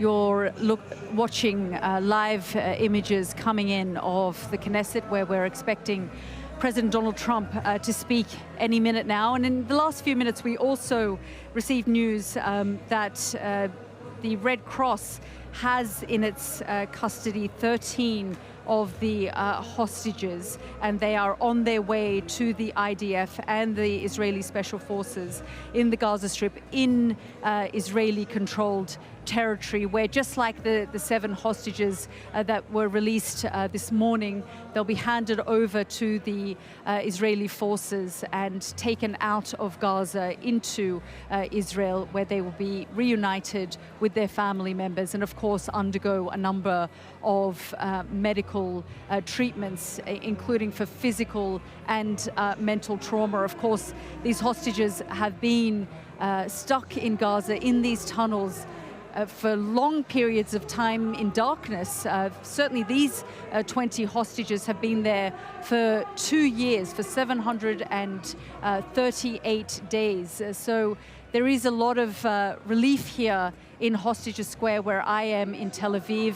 The clock, the countdown, has actually stopped because, of course, they now know that those hostages are going to be home soon, and they are going to be handed over to Israeli forces. A huge moment for this country, for the international community, because this is an issue that has dominated diplomacy, conversations around the world for the last 2 years. Let's bring in my colleague Dominic Waghorn, who's watching and listening from Jerusalem, where of course President Trump currently is at the Knesset. Dom, I mean, you know, this is a story, the story of the hostages, the war in Gaza, that has dominated headlines for the last 2 years, devastated the entire Israeli population and left Palestinians devastated. We're looking at those apocalyptic images of Gaza as we saw that convoy make its way through the Gaza Strip to be handed over to Israeli forces, and so that those hostages can make their way home. Yeah, and we also saw the Hamas fighters standing there with their weapons. We haven't seen much of Hamas today, and we haven't seen much of the hostages. And obviously in the past we have seen ceremonies in Gaza City as the hostages were paraded, seen as utterly obscene and grotesque by Israelis. So that obviously wasn't going to happen again. We have seen in the past the hostages being handed over by Hamas to the Red Cross. On some occasions we've seen, I think early on we saw hostages smiling at their captors and you know, subsequently saying they did that because they were so scared of the people who've been holding them for so long. But we haven't seen those scenes. But we have seen those Hamas out on the streets with their guns, and we know that overnight there was fighting between Hamas and militia groups in Gaza. And as Lord Ricketts was saying there, it's absolutely crucial what happens to Hamas now and also what happens to Gaza. So as we look at these pictures of the Knesset waiting expectantly for the Israeli Prime Minister, you know, I think central to his speech will have to be some indication as to how he believes the war is over and how he and his partners in Sham, who we'll fly on to later, will guarantee that this war is over. That this agreement isn't just a hostage and prisoner and ceasefire agreement, it is more than that. It's something, a truce that can finally guarantee the end of this war. And central to that will be how Hamas is dealt with. Hamas is a force whose members and officials, and I've interviewed many of them as you have over the years, they don't think in terms of months or years, they think in terms of generations. They see their struggle against Israeli occupation and against what they regard as their Zionist enemy as a generations-long struggle. They are very used to retreating, being defeated temporarily, retreating, rallying, regrouping, then coming back, returning to the fray.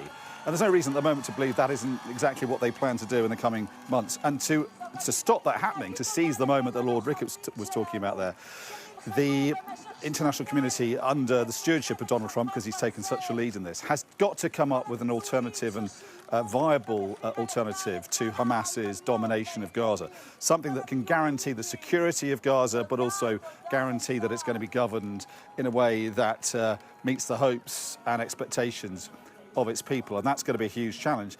And in a sense, the pace of the events has been a little bit too quick for that. You know, you'd expect this deal to be agreed, to be signed, the hostages to be released, the prisoners to be exchanged, and then you'd expect very quickly after that, or almost simultaneously, an international peacekeeping force to go in, possibly in blue helmets, and to establish peace and security. Because without that, there is a vacuum that Hamas is already filling. Now, Hamas have said they aren't going to take part in the government of Gaza, but I think many people are sceptical about that, and they expect them to remain trying to pull the strings behind the scenes in Gaza. So in this speech, Donald Trump is going to take credit, of course, for what he's achieved here.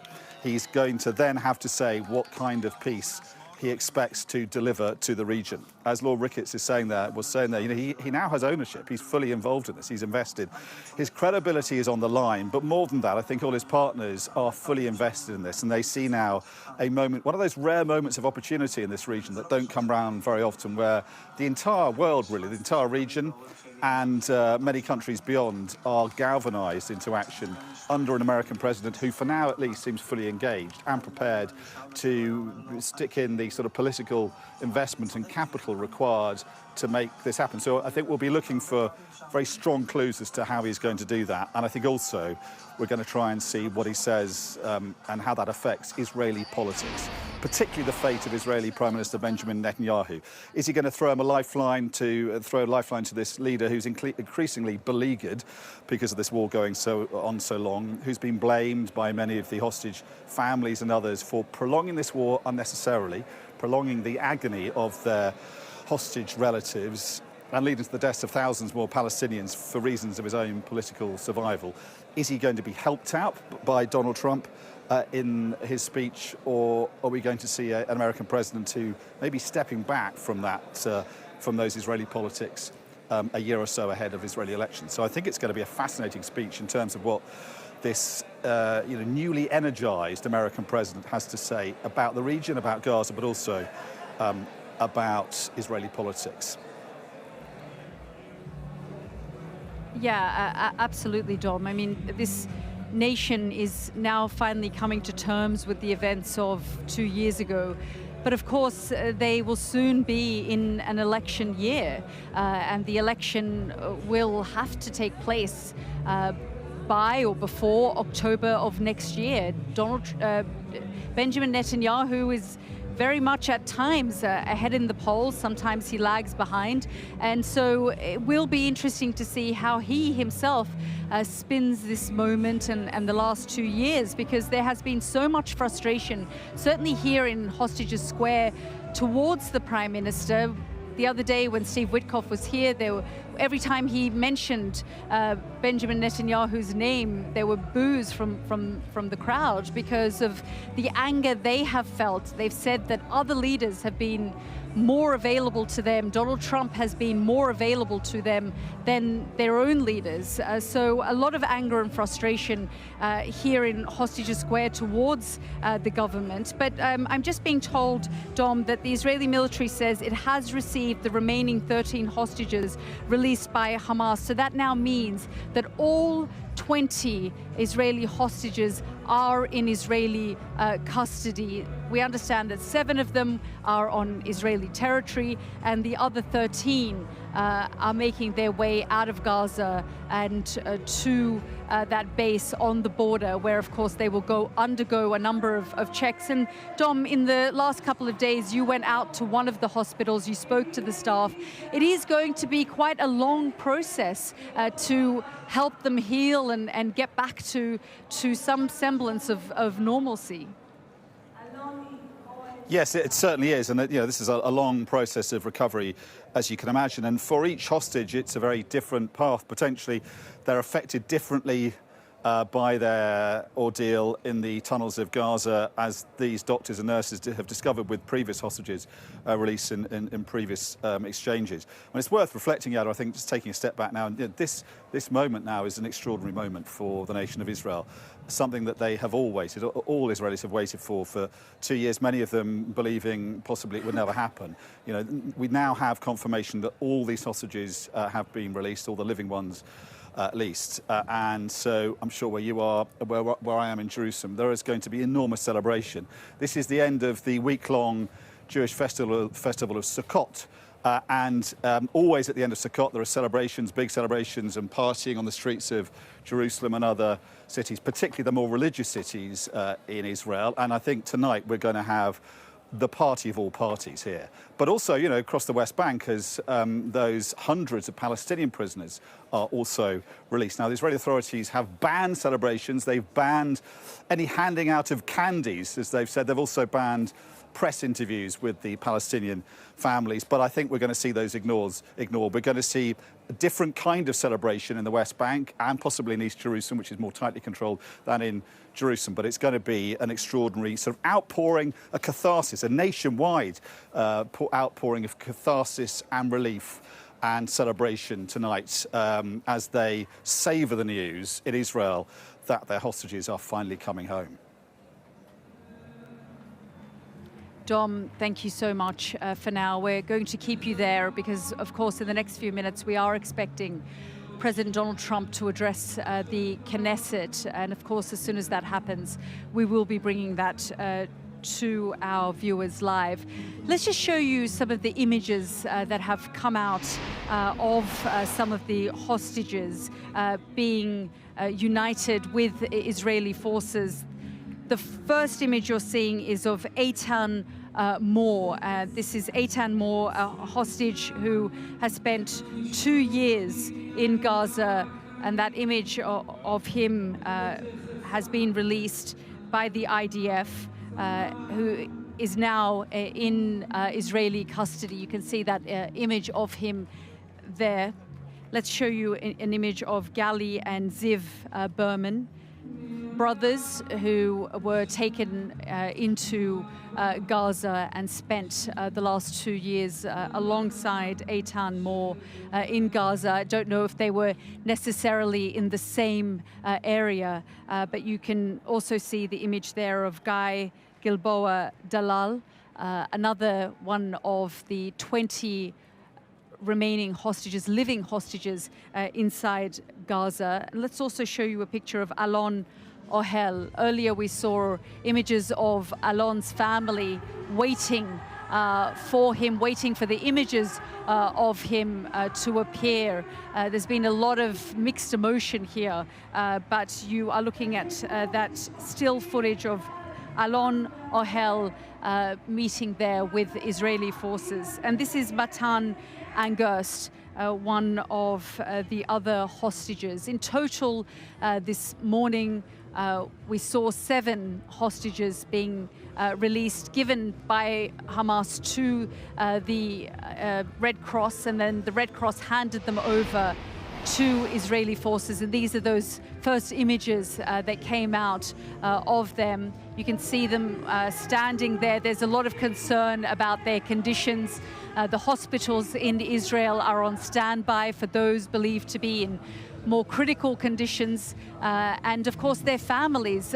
Throughout the morning here in Hostages Square, we've been seeing footage of mothers speaking for the first time to their sons, sons who were taken hostage into Gaza 2 years ago, and their mothers never lost hope in that time, counting down the days, counting down the moments. There is a clock here in Hostages Square, which has essentially stopped now because, of course, all 20 of the living hostages have returned, but they are still waiting for the remains of those who were killed and didn't survive this ordeal. There are 28 of them, and Israel has demanded that they all be brought back as well. So a mix of joy as well as grief for the families here who've been gathering in Hostages Square night after night, campaigning right around the world. I've been speaking to them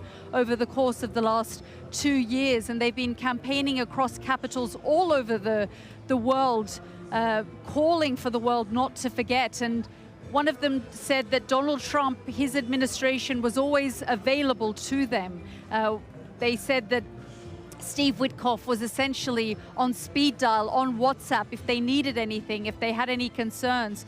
So this was a big moment. And just before that deal was agreed upon by the two sides, there were mass demonstrations here in Hostages Square in Tel Aviv, where Israelis were saying to Donald Trump, listen to our cries, we want this war to be over. Donald Trump then tweeted that image out, saying those hostages will be released. He was very much committed to getting the hostages out. He met the families a number of times, and those hostages who'd been released at different hostage deals over the course of the last 2 years. So for Donald Trump, very much personally invested in this war. Once he came into office, we saw him strike a deal just a day before his inauguration.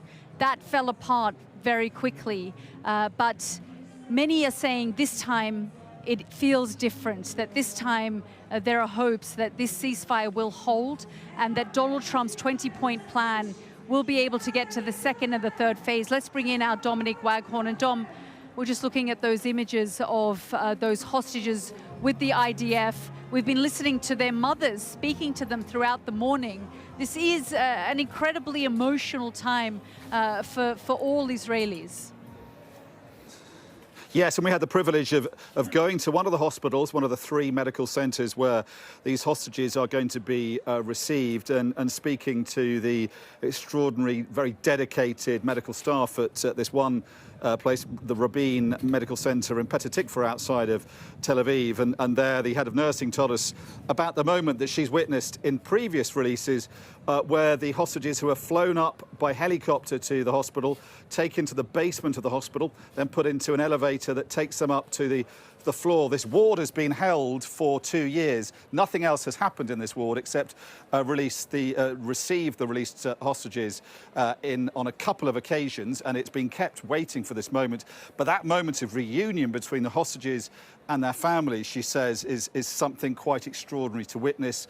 It's something where she says you lose your medical professional detachment for a moment, and as human beings you just watch this extraordinary reunion.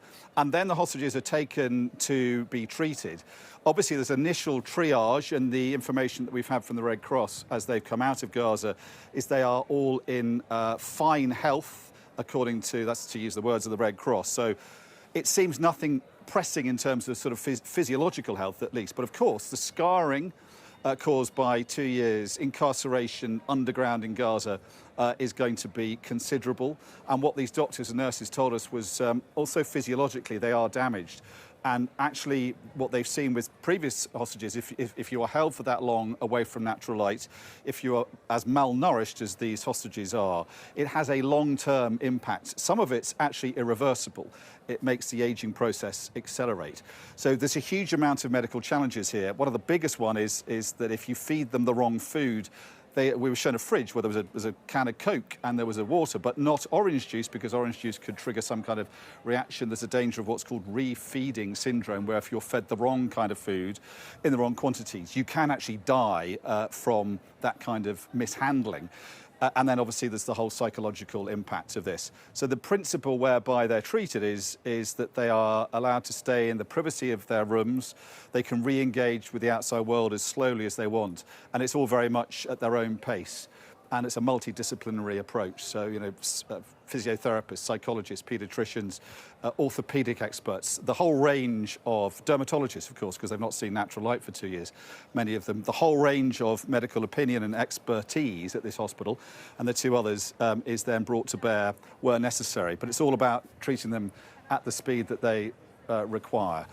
And then gradually they are able to return to the outside world. For some, the pace of recovery is quicker than others, and they're going to be guaranteed care for as long as they need. It could go on for years, potentially for the rest of their life. And in this one hospital, they are effectively rewriting the book for what they call captivity medicine. And obviously they hope that the lessons they learn from this new handbook they are producing for hostage medicine will be useful for doctors around the world in similar situations, hopefully never on the scale that Israel has suffered for the last 2 years. More than 250 hostages taken. And obviously at this hospital, they hope that the lessons they've learned there will never have to be used for Israelis again. So that's the kind of the next few hours and days and then months ahead that the hostages can expect following their release.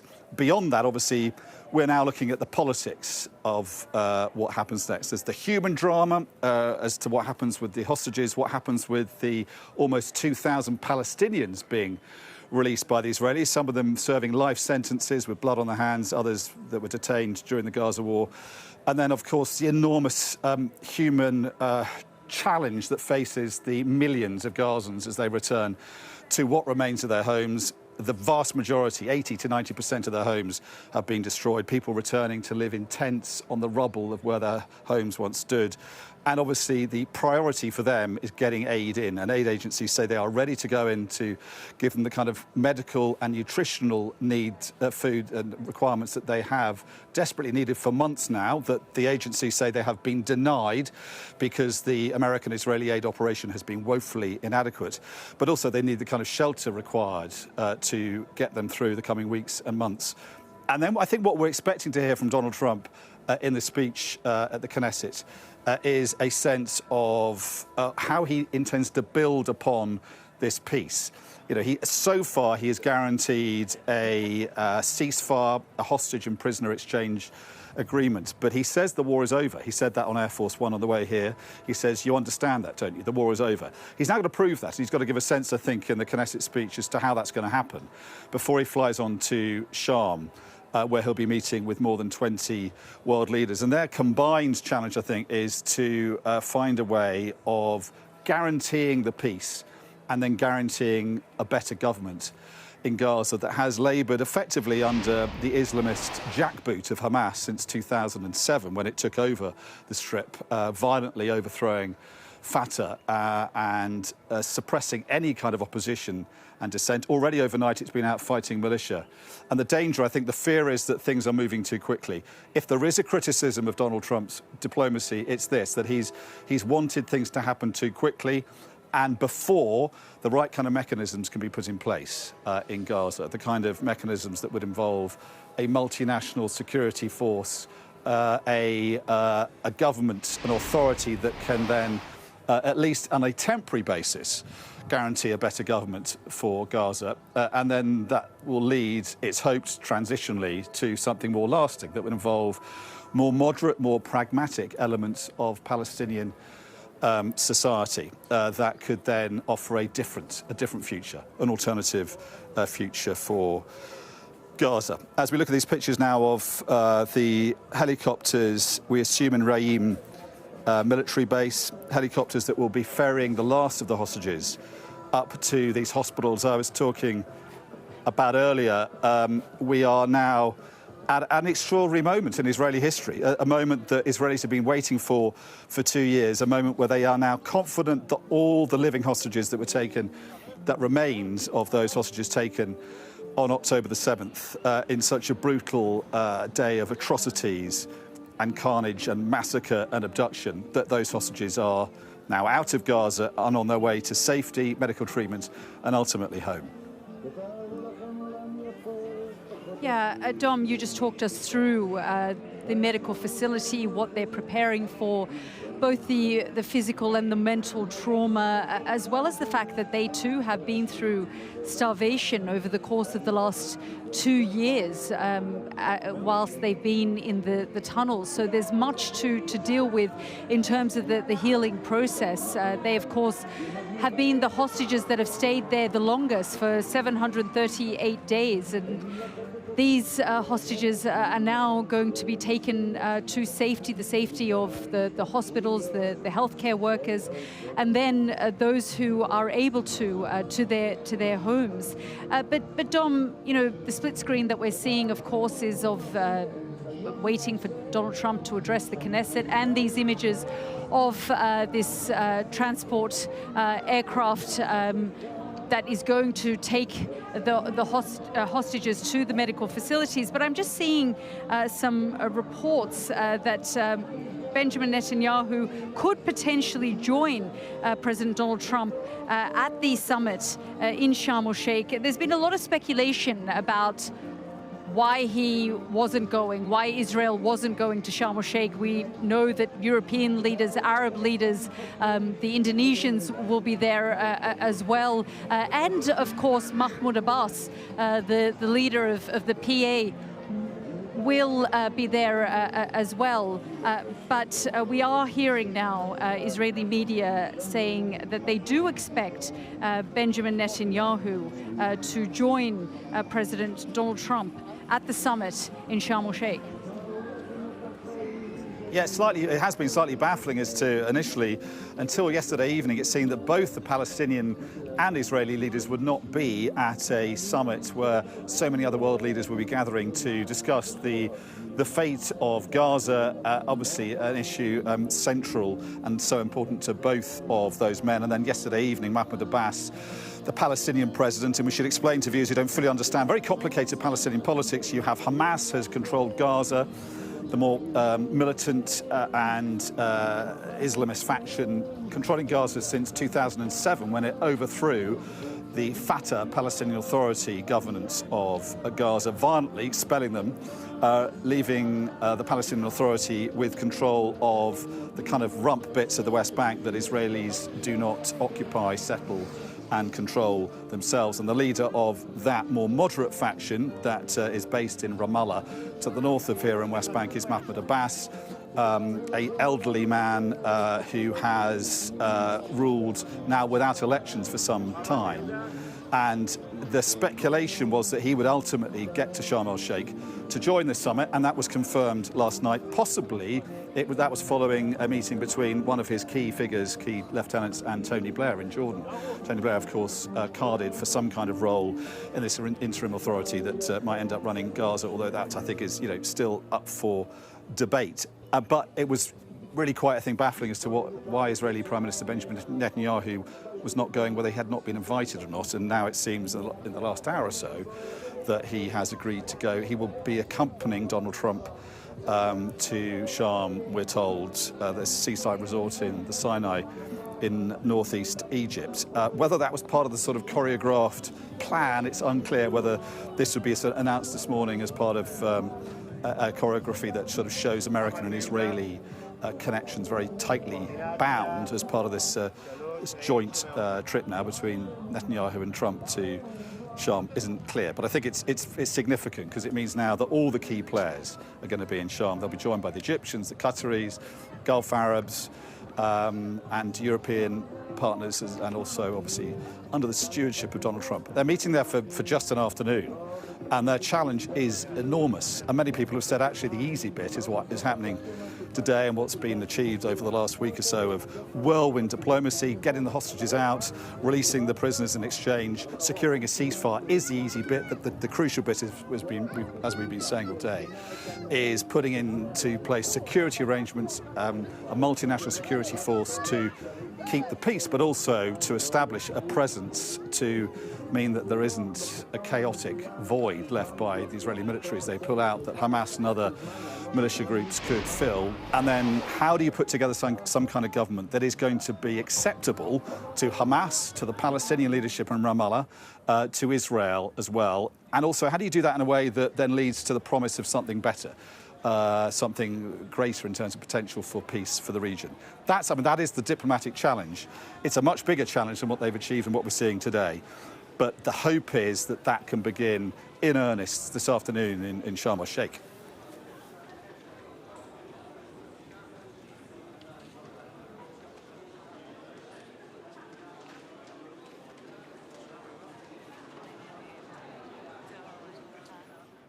So we're looking now at live pictures of the Israeli Knesset, the Israeli Parliament in Jerusalem.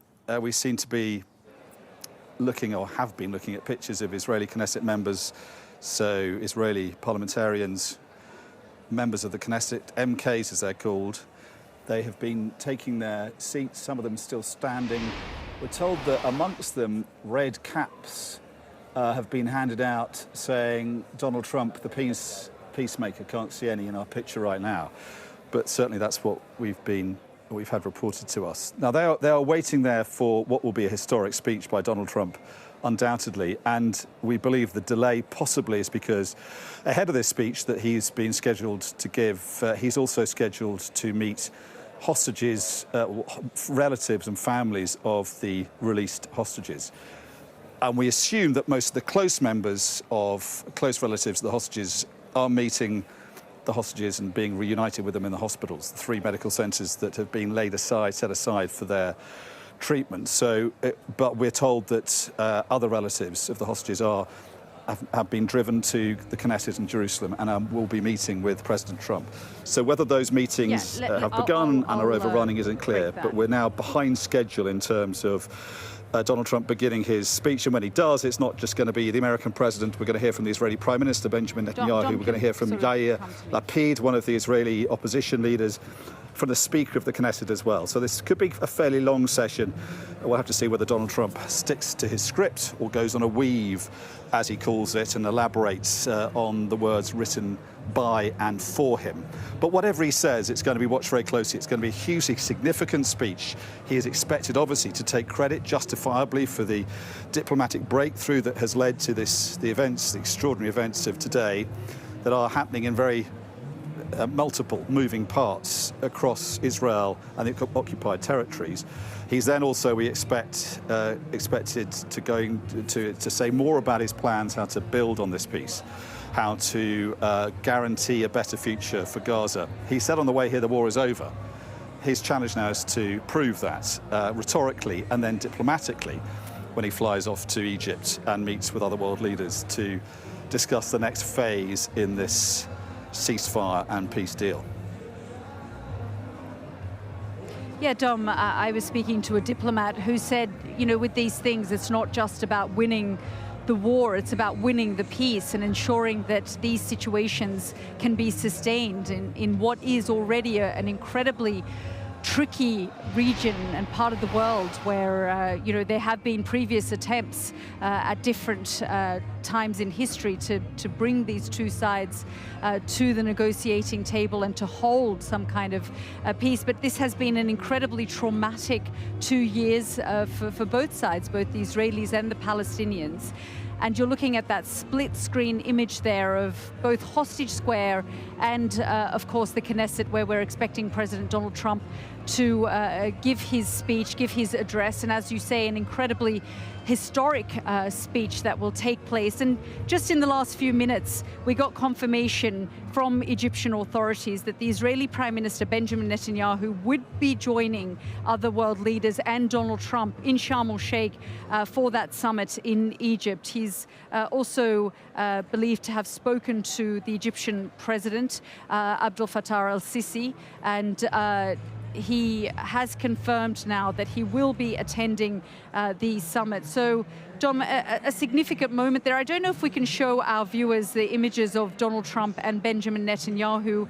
They were meeting in Benjamin Netanyahu's office in the Knesset, where they were having discussions. And we also saw President Donald Trump signing the Knesset guest book. He talked about it being a beautiful day, a historic day. And as you say, Dom, you know, the Israeli people, the much of the Arab world, the international community are rightly giving Donald Trump the praise that he deserves. Even back home, you know, I heard a number of Democratic leaders, including Hillary Clinton, give him credit for this moment because this was an incredibly difficult negotiation period that he essentially pushed over the line within just a few weeks. Yes, and you wouldn't want to obviously, you know, I mean, undermine the assessment of his achievement. No, this is an extraordinary diplomatic achievement that eluded his predecessor, Joe Biden, and moments of success diplomatically in the Middle East for American presidents and other leaders don't come very often. They are far and few between, and he's managed to do so because he has just decided that enough is enough. He's made it very clear over a number of conflicts. He doesn't like killing. He doesn't like people dying unnecessarily, and this war has had to come to an end. And finally, he did what was required, which is to put overwhelming pressure on the Israeli Prime Minister to acquiesce with a deal that, let's face it, Benjamin Netanyahu has resisted for some time now, and also then use his allies. So the Qataris, the Egyptians, and the Turks also, of course, who have very close connections with Hamas, to put enormous pressure on Hamas and persuade them to do something that they have also not wanted to do for 2 years, which is hand over all the hostages because they were their only bargaining chips. Their fear, of course, was once they had done that, there was nothing to stop the Israelis coming back for more and finishing them off. And they seem to have been, on the one hand, pressured enormously by their partners, their Muslim partners around or allies around the region, and those who wouldn't regard themselves as allies but have diplomatic leverage over Hamas to accept that. But also they are reassured, it seemed, by assurances by Donald Trump that the Israelis have told them that they will not go back to attacking Hamas, even though they have lost those bargaining chips now, who we now have confirmation are now completely out of Gaza, those living hostages. But let's not forget, actually, what's brought us here. You know, Donald Trump has gone through an extraordinary journey when it's come to Gaza.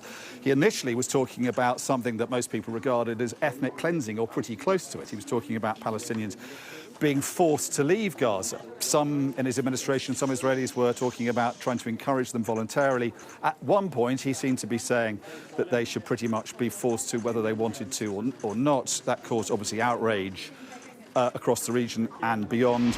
There was that extraordinary moment when he reposted a grotesque, bizarre video, an AI-generated video that included him topless on a sun lounger alongside another figure of a topless Benjamin Netanyahu in a resort built on the ruins of Gaza, as if a resort could be built like that on effectively on the graves of thousands of Palestinians. That, of course, obviously caused enormous offence as well. So we've gone from all of that to now a position, a situation where Donald Trump is being welcomed as a liberator, as a peacemaker, not just in Israel, but, Hamas, a leading Hamas figure saying to you this week that he also, and his movement also, congratulates and praises Donald Trump for his diplomatic achievements. So it has been, as often is the case with Donald Trump, but I think more than almost any other, an extraordinary path and journey for Donald Trump to get us from that to this point now where he's going to be stepping up to the podium in the Knesset, taking credit for this diplomatic achievement,